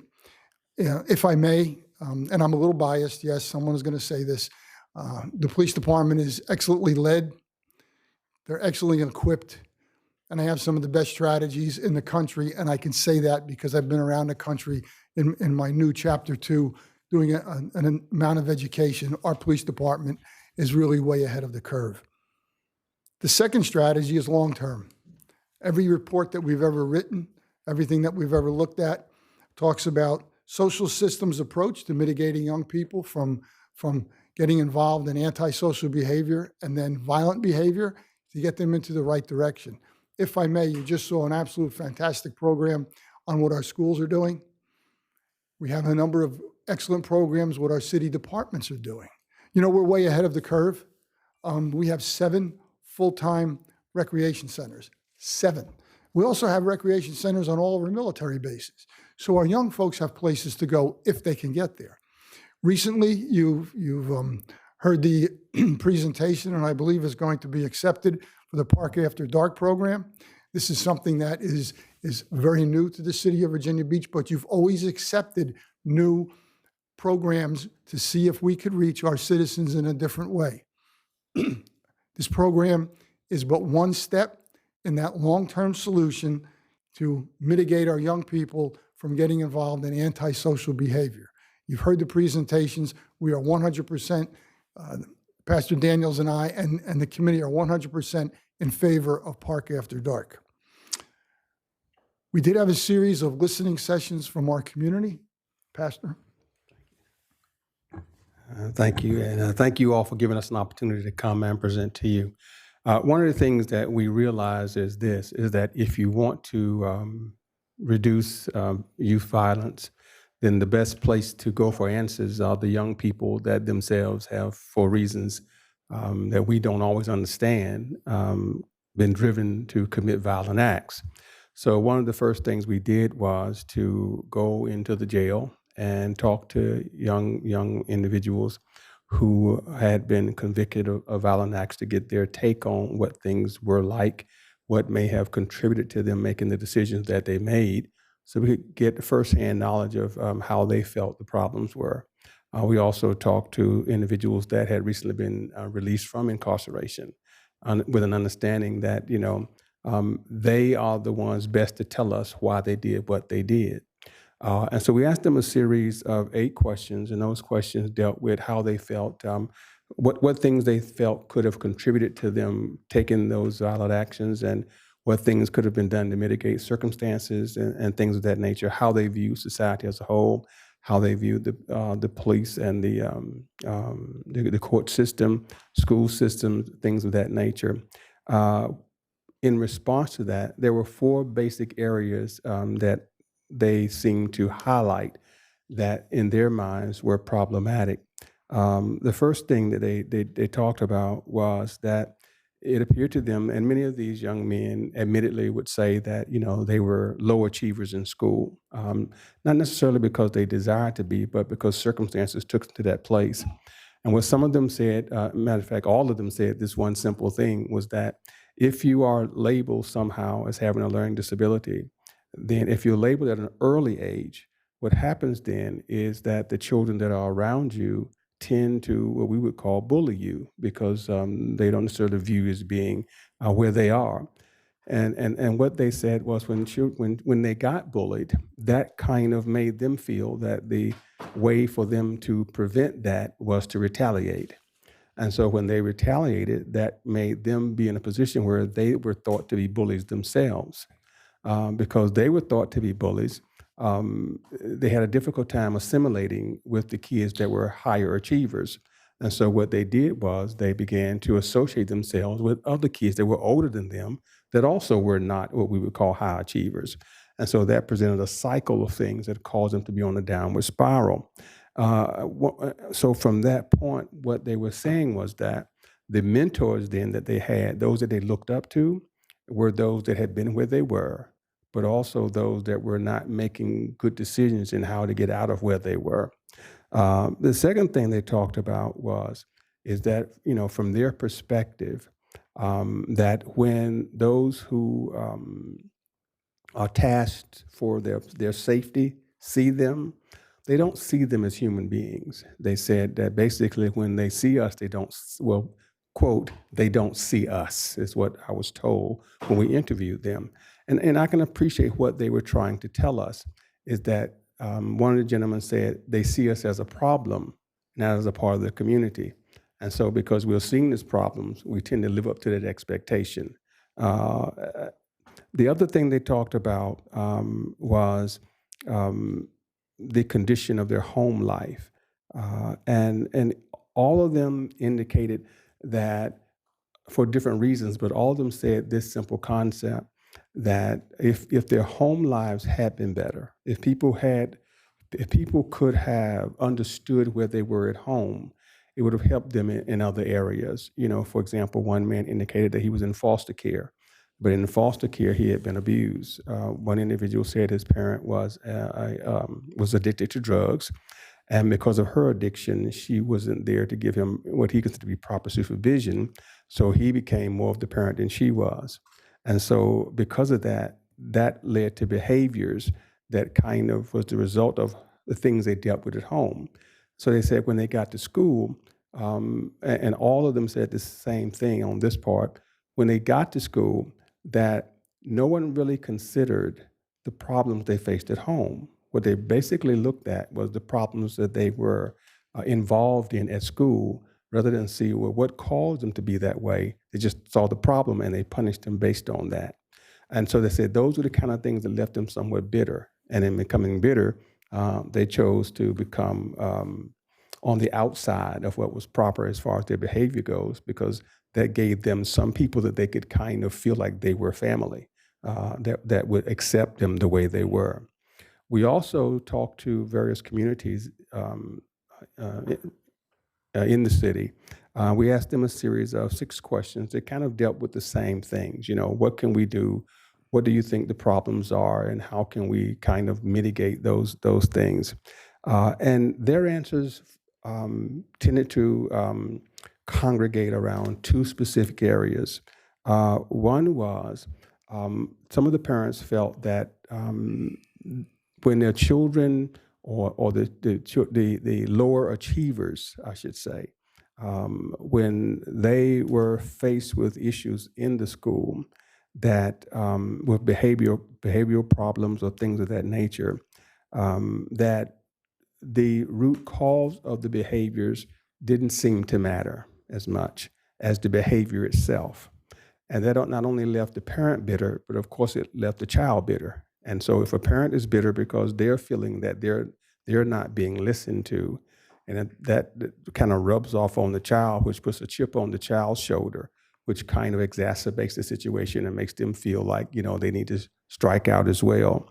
The other thing they noted was, as they felt like that they loved the idea of having police in the community, but they felt the problem is that oftentimes when police are in the community, they don't understand the community.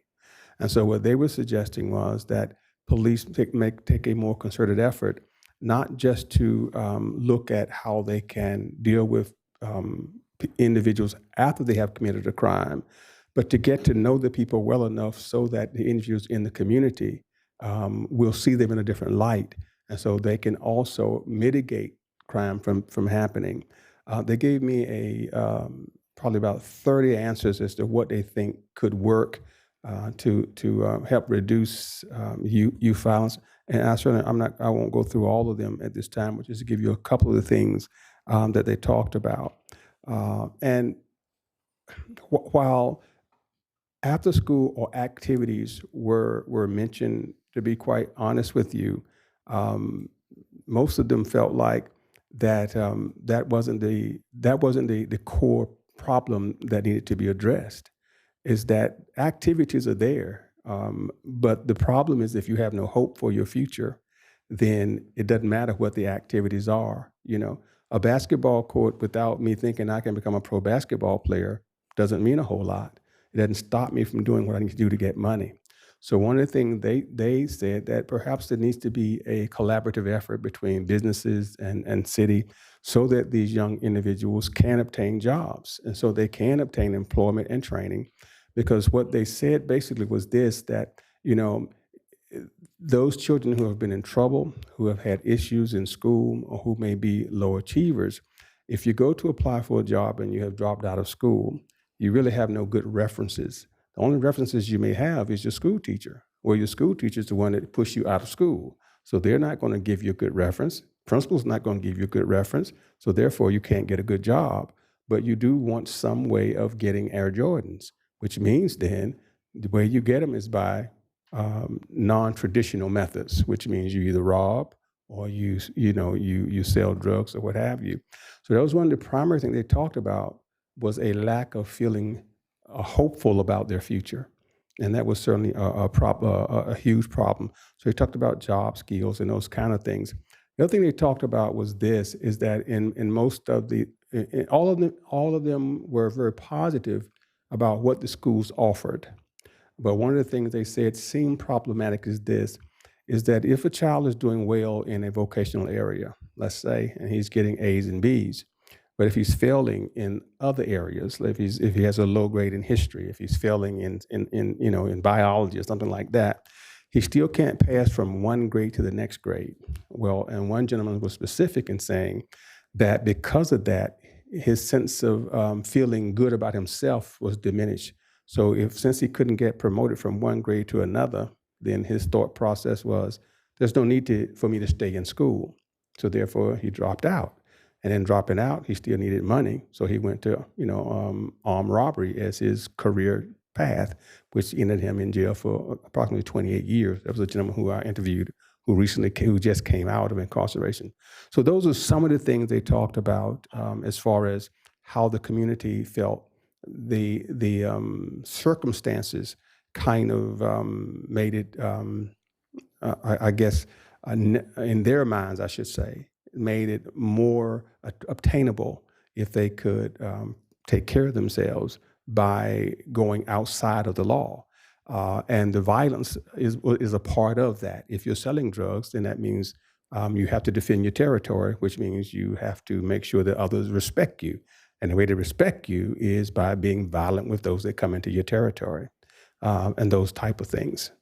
So that kind of gives you a broad view of how the community looked at it. And all of the communities, while not saying the same thing, pretty much was in the same general area of how they felt the problems were.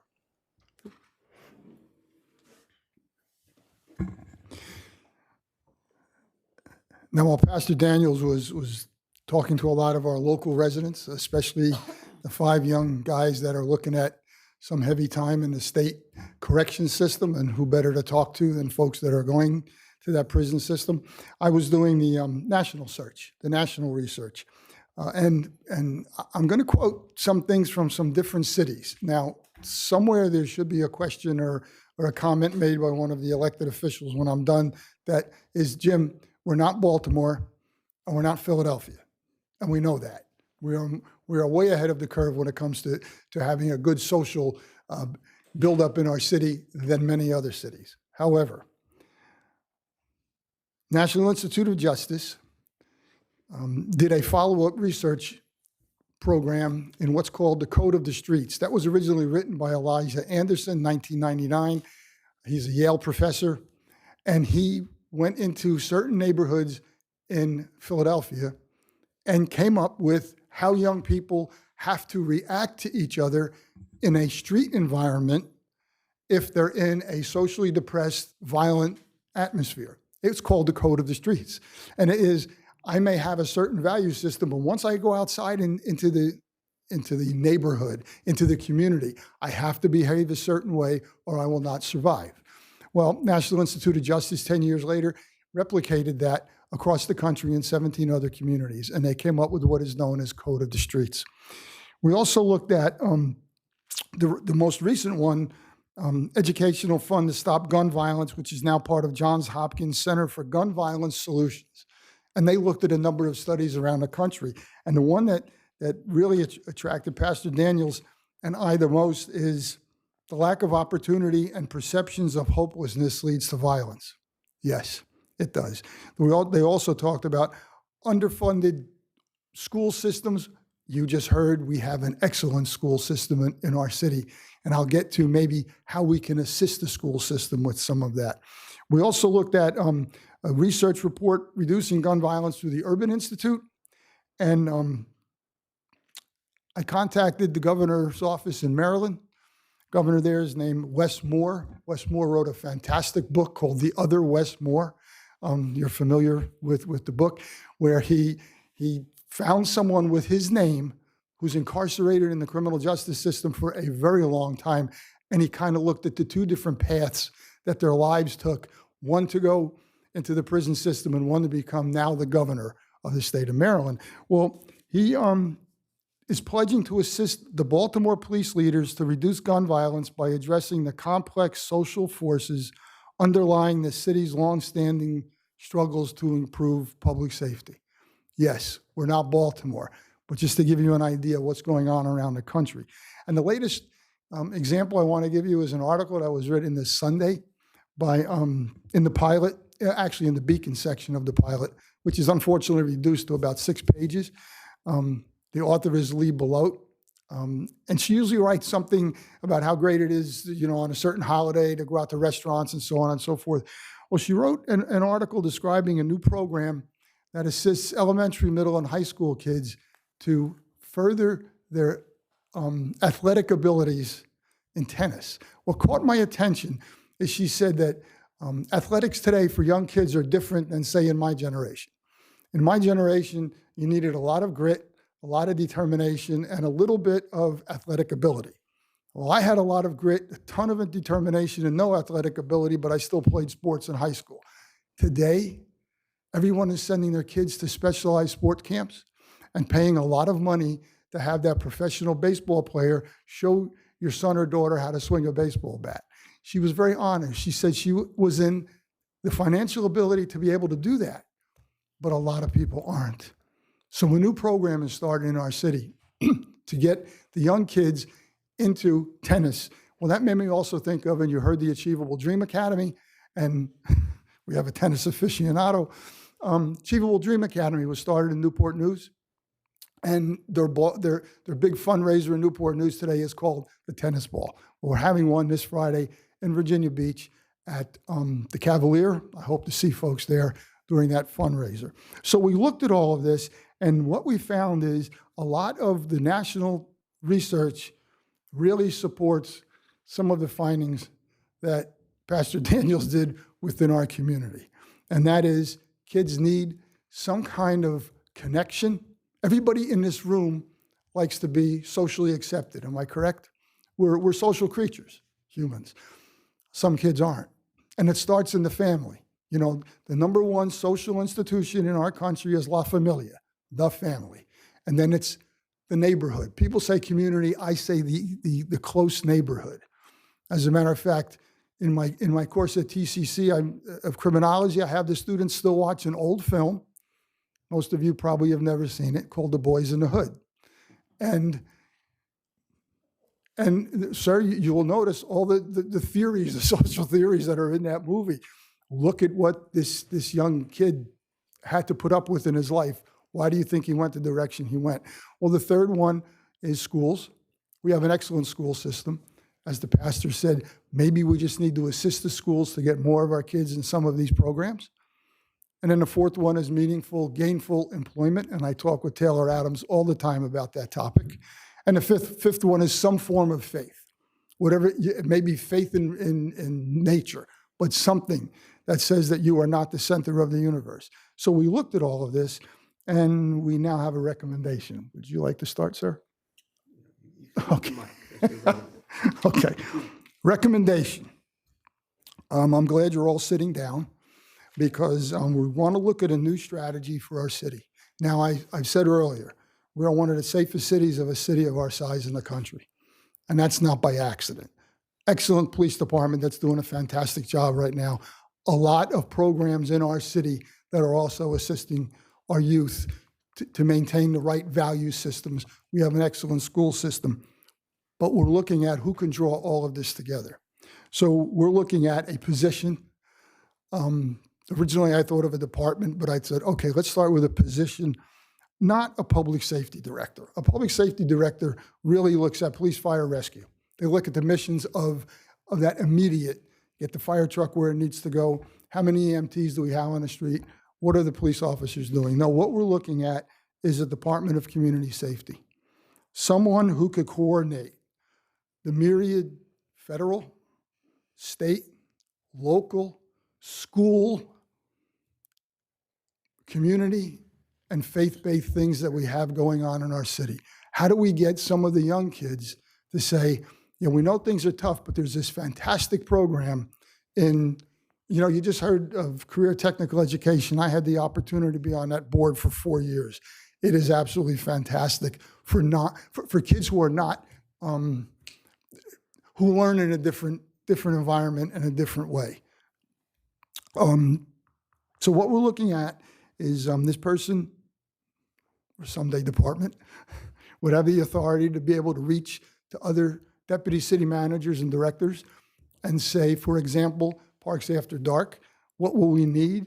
Will we be able to get some mentors at that location? We could tap into this program. I could help you do this, and we can move it. In other words, what we're saying is that we want to plan for the future of our city.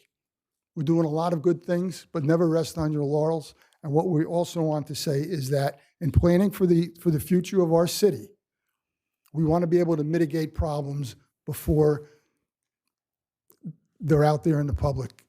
We always hear the public health model, and we know that we have a series of things that we do now in order to stop some of the medical issues that confronted our parents, our forefathers. I think one of the greatest things is that colon cancer is reduced tremendously the way it is because everybody loves that procedure that we go to at a certain age to see. Are we beginning to look at some kind of cancers? Let's look at it this way. We're doing some wonderful things. Let's take it to the next level. We need to plan for the future. The greatest example I can give was out of this body, or out of some of you, your predecessors, a year ago, I believe, Mayor, when the decision was made to let's look at flooding in our city, sea level rise. One of the most interesting things was everybody thinks flooding and you would look at the coastal areas. No, we're looking at Windsor Woods. We're looking at the plaza because we had some real issues, and we know what we're going to do with the former golf course there. So let's take that approach. Let us look into the future and say, can we do this? I know that budgets are being drawn up. We were very well aware of that. But if we start the discussion now with the elected officials, maybe we can see some movement. And if not this year, we could get it into our budget next year. The other two issues that we think we can really look at very quickly, if you still want me to have the mic, sir? Okay. The first one is that a lot of our citizens are asking to see more of our appointed officials out in our communities to say that we're here for you. We really do care. I think all the social media that we use is fantastic, but I've always said the best way to make a relationship is eyeball to eyeball. We talk to each other as two individuals. So that's the second recommendation. And I think we're up for questions. Okay, any questions or comments? Hey, Rosemary? Well, you can see what a dynamic team these two have made, and incredible job. And I'm personally really grateful for the time that you've put into this, but not just the time. You've put your hearts into this, and it really shows. I think we're very excited about the Parks After Dark program, and this council funded it to get it started, and it's going to be in Amelia's district. Yeah, Amelia's very excited about that, excited about and I it. think that's going to be an integral part. But this position that they're talking about, because if you could have been at our meetings were really amazing because we had a wide spectrum of somebody from just about every department that you can imagine in the city, and also the schools were represented, the city and the courts, and they all came together and we all learned from each other because everybody was doing something that we all didn't know that they were doing. And you've always heard that they were like, we've all kind of been like silos, and that's why this working together to pull all of it together and all the resources together to really help with this issue. And last week, we got such a fantastic report from Chief Newdigate. I mean, I went home with that report. I was so excited about it. And even though we are doing really well, we got to keep doing better and helping these kids that are falling through the cracks. And need hope, which really fits in with exactly what the mayor's doing with his Hope Commission. So I think it all works really, really well. And then what we just heard from Career and Technical, I mean, it all works together because they can help provide the job opportunities so that there is hope. So I can't thank you enough. And for all the people that gave up their time, we had Commonwealth Attorney. I mean, we just had incredible group that came together, and everybody, and they worked all together, and then they went out to the community. Then they went to the jails, and they wanted to hear from what the community and people who didn't have hope and where they ended up, of what it would take to get them back into society. So kudos to y'all. You are tremendous leaders in our city. Thank you.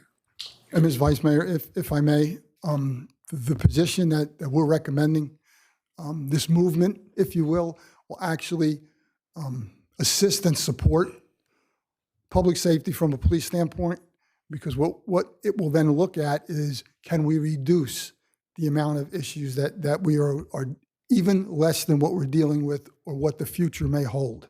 I did some number crunching on what a gunshot case costs from a medical world, and the initial emergency department to the surgeries to the long-term care is over $100,000 per person. So if we can, and that's from a monetary standpoint. Let's look at the personal standpoint. Let's look at the families that are absolutely destroyed. Let's look at what goes on. If I may, on a number of occasions, I had to stand on the outside of the door, knock on the door, and then give that news to a family. I was also on the other side of the door as a young kid when they gave us the news about my brother. So I can understand what that does to the family, what that does to the suspect's family, and what that then does to the community. How many cities do we have in the country where 8-year-old kids have been taught to dive onto the floor of their apartment when the gunshot starts? That's not American. Thank you. Okay, Sabrina? Thank you, gentlemen, for sharing the presentation. Specifically, I'd like to point out, Dr. Daniels, what you shared about the testimonials from the individuals who were previously incarcerated or incarcerated. Those stories humanize these individuals and provide intricate information to help us be proactive in working with young adults, children, and I really think that's where we need to focus on as well. We really do need to be proactive. Out of a lot of strategies that I see, not particularly focused on any particular area or program, but I see it being more reactive. So I think we certainly need to focus there. But also, I would say, former Chief Severa mentioned the rec centers. I did have an opportunity to attend one of the listening sessions, and there were some residents there who talked about youth and how they were smoking weed and getting involved in activities that they shouldn't, involving firearms. And I remember the resident particularly said, listen, they sit out on the porch, they just don't have anything to do. And so this is not the first time I've heard that. I've heard it several times before, along with making sure you have transportation to get them to wherever they need to go. So I've highlight rec center because that is a key area or issue in my district that I know would be beneficial and would help reduce issues with youth violence. And the data shows that. It shows that there's a direct connection with rec centers and reducing youth violence. I've seen the data. We spent $100,000 on a study for a rec center for Centerville to tell us whether we needed it or not. And that data is in that study. And so concluding my comments, I would say the rec center for District 7, formerly Centerville, one of the things I was thinking about is having that youth focus, instrumentally focused on helping with training for youth, job creation, and those things. I think a center that would have a focus on youth in that manner would be very helpful. And so that's just my insight from the information that I listened to. So thank you so much. Well, let me just say that what you're saying is right on point to what some of the young men address. I mean, let me put it in a more practical way. Okay. If you talk to parents, and we talk to parents, what parents say is there's not enough things to do. If you talk to children, that's not what they say. Because they say, we got a lot to do. We can smoke some pot, we can rob the store, we can do this and that. But here's what one gentleman said to me that I found so interesting. He said, if I'm on the basketball court, there's no one there to help me with a life skill. And that's where I spend my days. He also said, if I go to the rec center, I can't get in unless I rob somebody to pay the fee. So I think, we also have to kind of look at, if we're looking at a long-term solution, and I think we ought to be looking long-term, I don't think that we should be penny wise and pound foolish. I think at some point we just have to say, what is the value in telling a child you can't get in because you don't have the money? And then, as Chief said, paying $100,000 because he shot somebody, all those kind of things. So I agree with you 100%. The recreation centers do wonders for our community, but I agree with you. We also need to kind of change our focus a little bit so that, those children that, and I'm not saying that their parents don't necessarily have the funds, but they may not see the value in directing the funds there. So, we can look at it and say, well, I saw the child with a cell phone, right? His mother should be able to pay for him to get in the rec center. But if mom won't do it, then perhaps, as the in the first chapter of Genesis, it says this, we ought to be our brother's keeper. And so maybe we ought to just make a decision to say, you know what, we will make sure you can get in whether you have money or not. We will help you get training whether you have money or not, because it's better to train you now than for you to be in prison for 20 years down the road. Wasn't there a program, I heard about a program where they were making sure students from a certain neighborhood could get into rec centers. There was a period of time, there was a program. I know some of the police officers were talking about it, and someone talked to me about that. I don't know if that still exists, but we did have, I would say, more of a campaign to make sure students in certain neighborhoods could get into the rec center.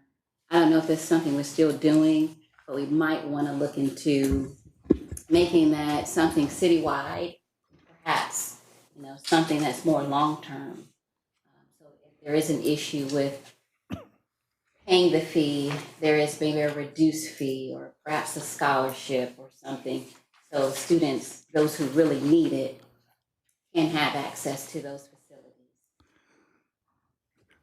And this position that we're envisioning would be the exact position to say, how do we coordinate something like that? Where do we find the funds? How do we get this into the rec centers? This is exactly what because what we're looking at is community safety.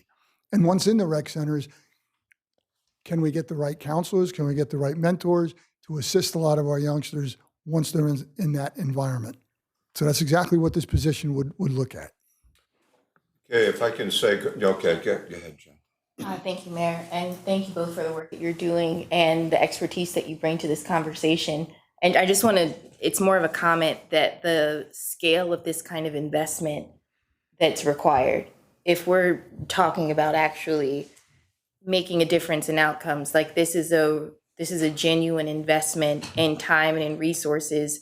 If you think about the communities that are stable and the communities are not, and what's the difference?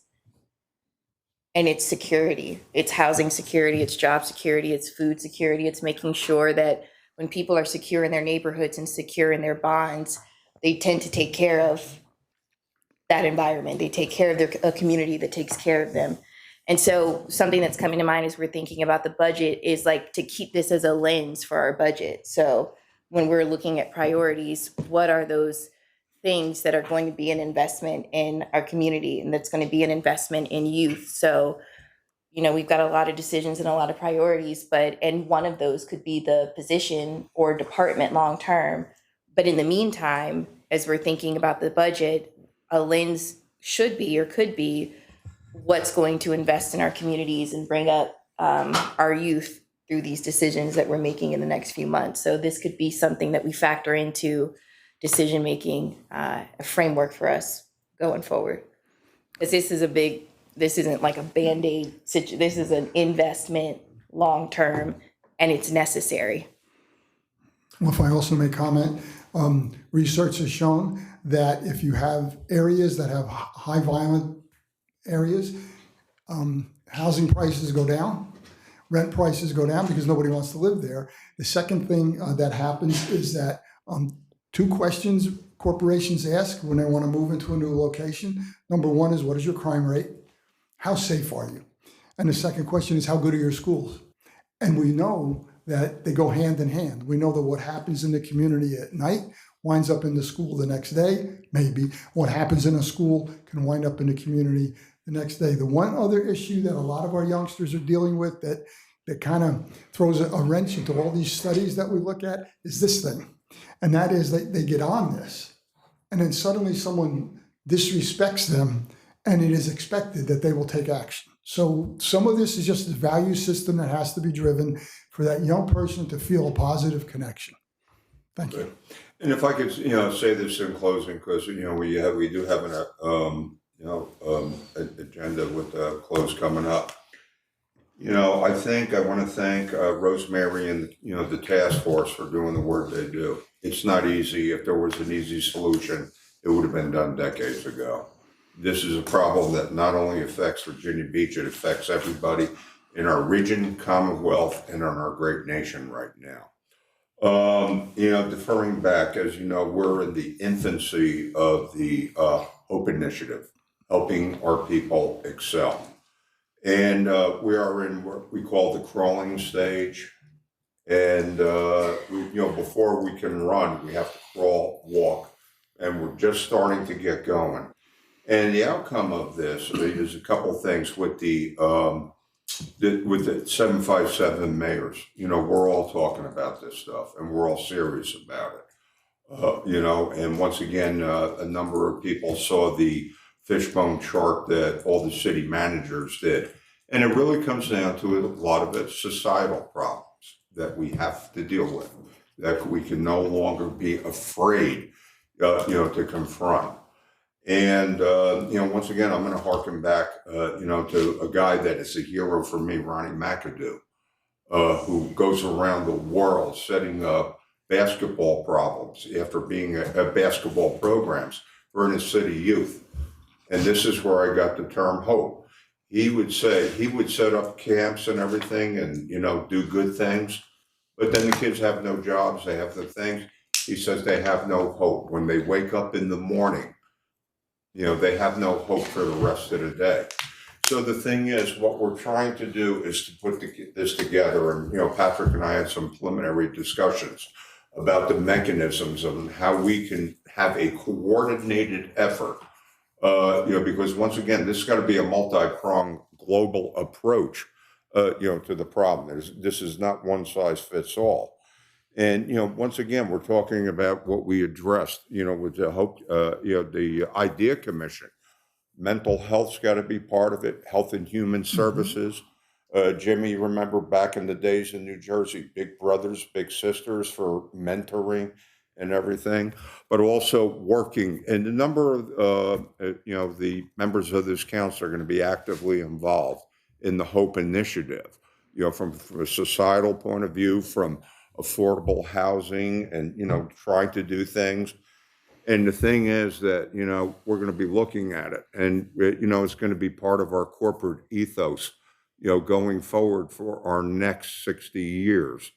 But once again, we're just taking our first steps, but something, we're taking them. And the thing is, the hope is that, never, that word again keeps on popping up, that we're going to be the template for not only the 757, but, for the Commonwealth and how we address these problems. I think what Jen said is, it is how we react to the community in need that will define us as a community.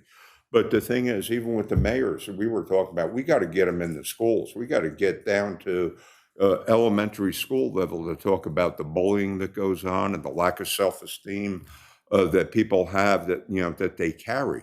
The bullies in the second grade now become the bullies in the workforce, 12 years later.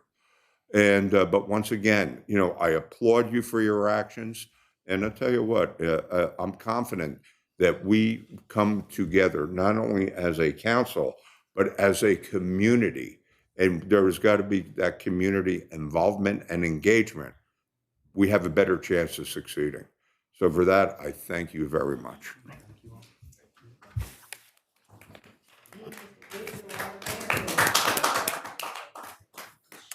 Okay, now on to council discussions and initiatives. Anybody? Sabrina, why don't you tell them about that nice little grand opening that extended opening we did the other day at 17 Hands. Grand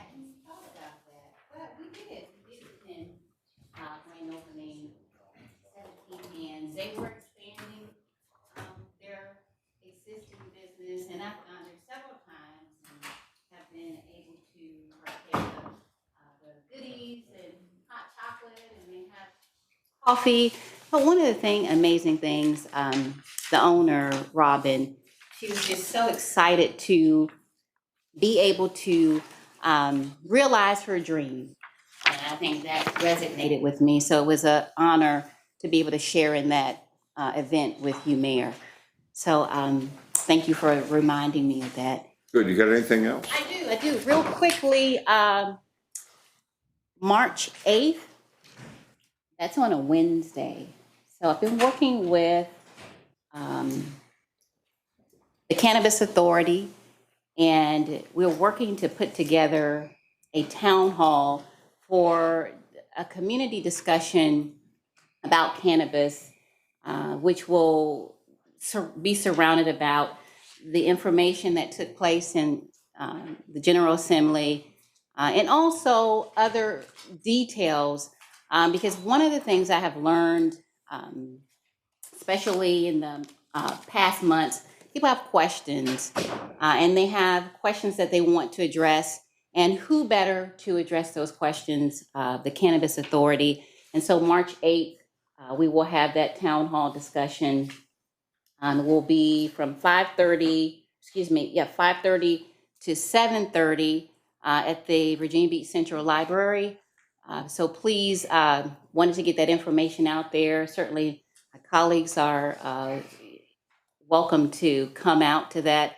But essentially, it is to address some of the concerns and questions that I have heard from the community, and I thought it would be prudent to put on a community discussion of that nature. Also, just really quickly, and this is just for the city manager, really quick. I know that you're addressing this, but I did get an email about alleged anti-union activity. Folks feeling pressured or feeling that allegations have taken place to prevent them from getting information on joining a union. And I know this body, we've said we'll discuss it at a later date after the budget, but I think it's important.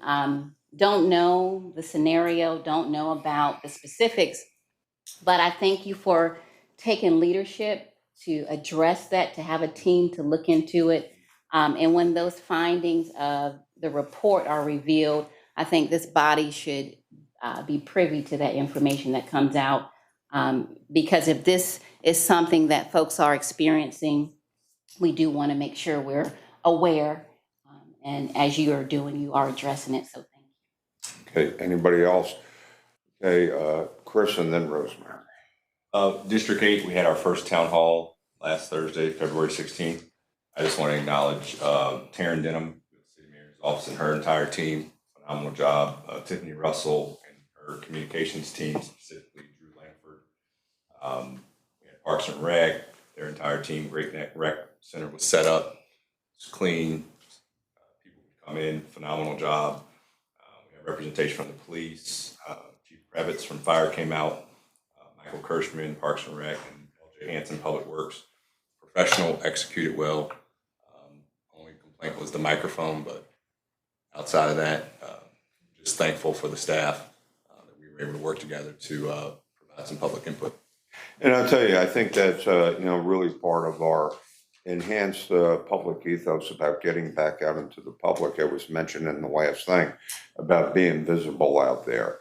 And it's, back in my district days, it was amazing the staff that would come out and supply the necessary information. It was very part of a high touch thing.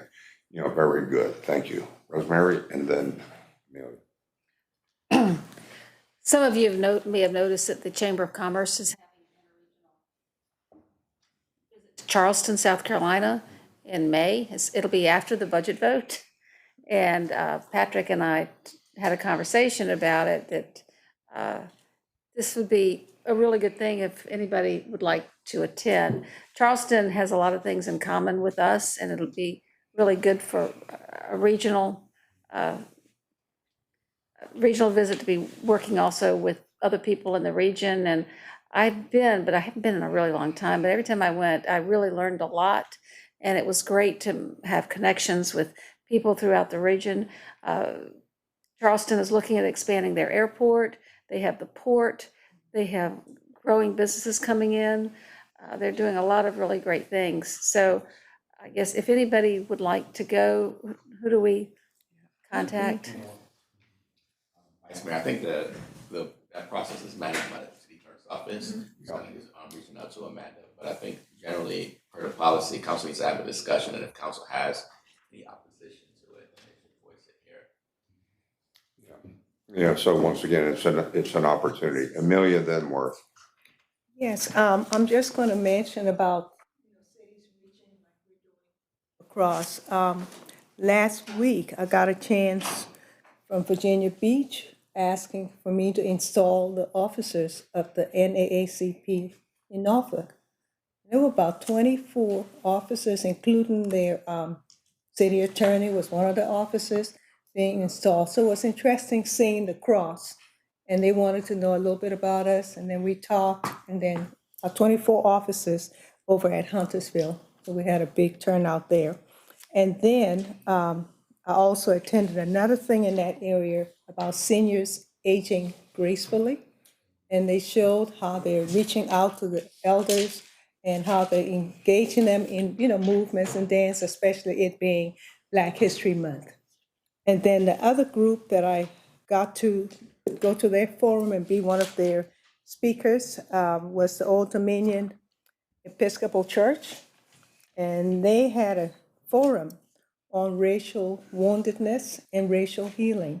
And they are the place, if some of you don't know where that, about the witch doc, about them putting her in the water and she coming up. And so all of that kind of conversation came up, and it talked about how important it is for all faith-based to begin to reach out and have healing, whether it's just a regular healing. We had someone from the military talk about their healing process. So it was a really good turnout. It was last Saturday. Is it work? Yes, thank you, Mr. Mayor.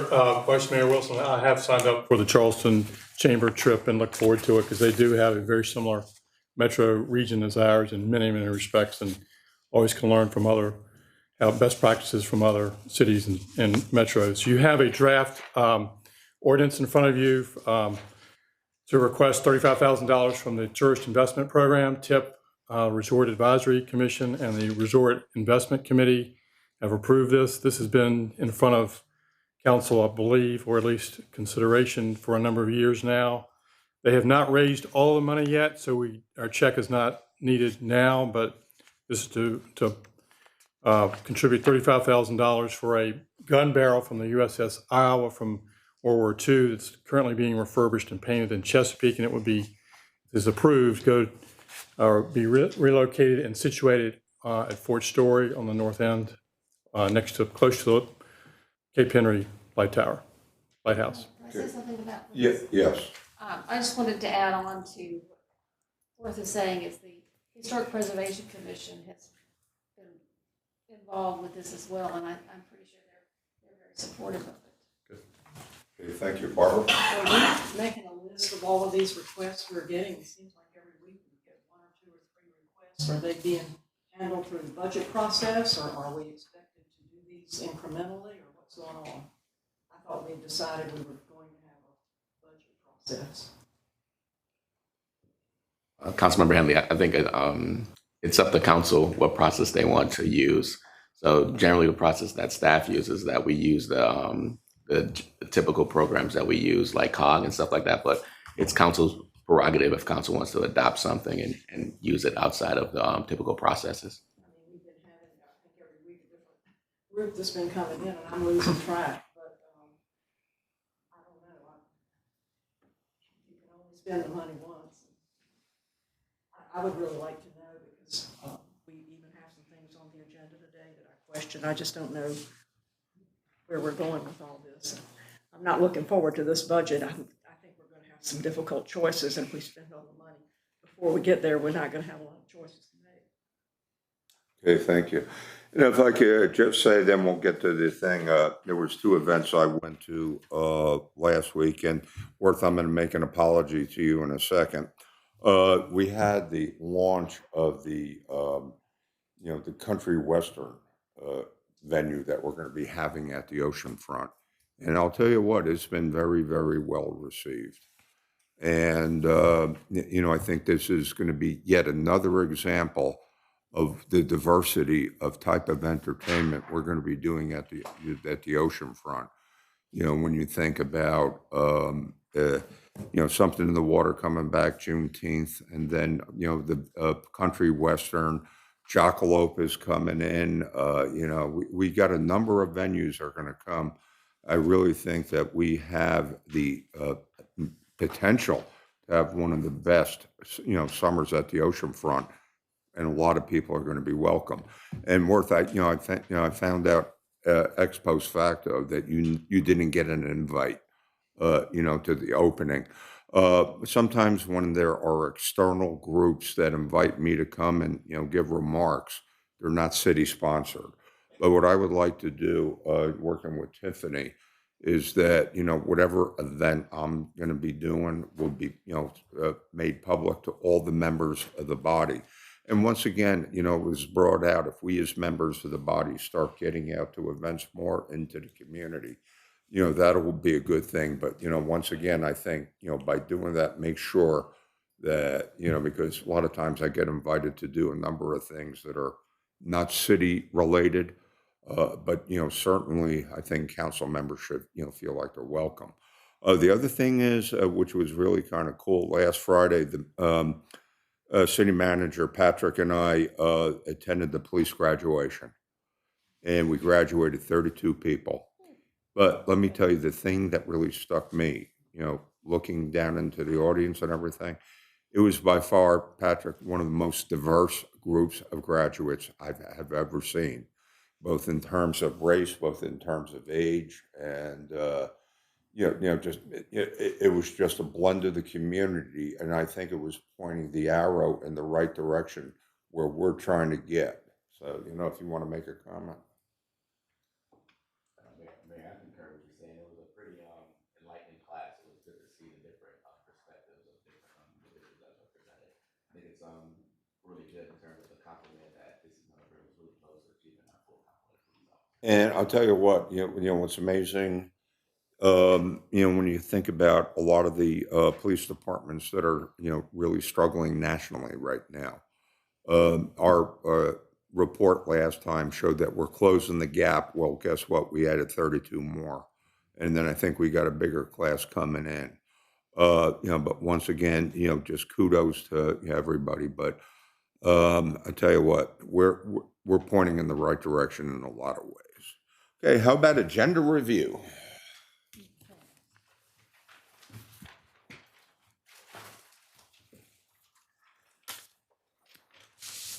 So we have speakers on K5.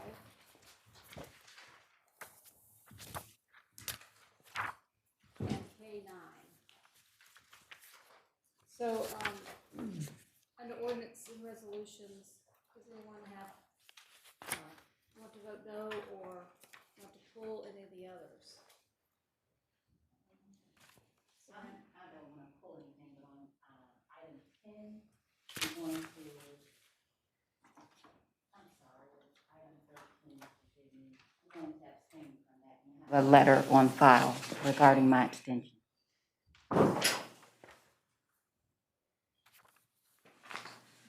Amelia, did you have your hand up? No. Nope. Anybody else have anything? Barbara? Last time I thought I'd said I was going to vote no on an item and didn't get in the list, so I wound up voting for it. So just to make sure, I'm voting no on 1 and 2. I would like to ask, on item 13, is this an ongoing grant for the Old Dominion University Data Science Center? Councilman Hurley, it would be an ongoing grant. Well, shouldn't that be a part of the budget? There's direction inside there, if this is adopted, that it would be considered as part of the budget as well.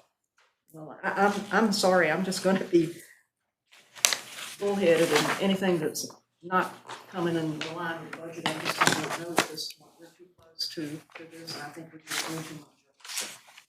If you want to do it in the budget, it sounds good, but these things they're coming in and asking for an annual appropriation, we're just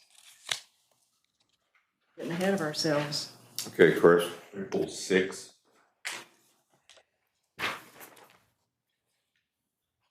Want to pull it? Or Thanks vote? for discussion. I don't have enough information. I did receive a few calls from, I guess, both sides, and I hadn't had a chance to review the code.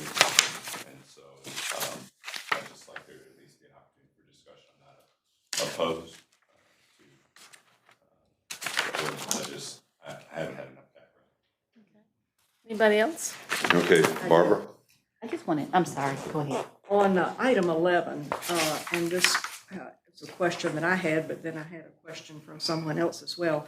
Are these two projects together, or are they being submitted as two separate projects? You're talking Because about I know that Ray's trail project we've been trying to get for a good while, and that's ready to go, but the other one is still in the permitting process, and it would be better if they're separate, if they are two separate applications, so that we're just not submitting one. They're two separate applications. They are separate applications. That's correct. Vice Mayor, we have speakers on number 11, I just found out. Okay. All right. Well, we will pull number 11. Okay, Sabrina. I have a question about 6. Do we have speakers for 6?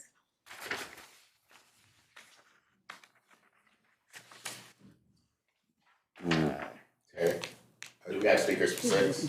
One. But Mr. Taylor wanted it pulled. No, I wanted to confirm that there were speakers. Yeah, well, there's one speaker on everything. I don't have information that the person you're referring to is that speaker. So I wanted to confirm, and it was confirmed. And then the other ones have multiple speakers. Anybody else? Okay, is that it for the consent agenda? Do you want me to go over it? 1 and 2, Ms. Henley's voting no. 3, 4 is on consent. 5 and 6 is pulled. 7, 8 is on consent. 9 and 10 are pulled. 11, 12 are on consent. Number 13, Ms. Vice Wood. Mayor? I'm sorry, I don't know that 10 is pulled, 11 is pulled because we have 11 is pulled. speakers. 11. Is 10 people? No. No. I just had my arrow in the wrong spot. 13, Ms. Wooten is abstaining, and 14 is on consent. And there's nothing on planning. Yes, Josh? Yes, Madam Vice Mayor, and I know I'm one of the co-sponsors on item number K1, but I just wanted to respect the fact that we had gotten a couple of emails from concerned citizens in terms of the hours. And while I am completely supportive of the amendment to the ordinance, I was hoping that perhaps in a year's time that we might, take a look backward to see if any of those concerns were actually. We can always do that. Okay, We very can good. always do Just keep an eye on it. Andy is no on 13 as well. I do now. I'm sorry, Ms. Hadley, what did you say? She's no on 13. Okay, are we ready for the reading? The chair will entertain a motion to recess into a closed session pursuant to the exemptions from open meetings allowed by section 2.2, 3711A, Code of Virginia, as amended for the following purposes. Purposely held property, discussions or considerations of the acquisition of real property, purpose, or the disposition of publicly held property where discussion in open meeting would adversely affect the bargaining position or negotiation strategy of the public body pursuant to section 2.2, 3711A3. And that would be District 10, District 7, and Districts 1, 3, 4, 5, 6, 8, and 9, that being under one item, and District 6. Legal matters, consultation with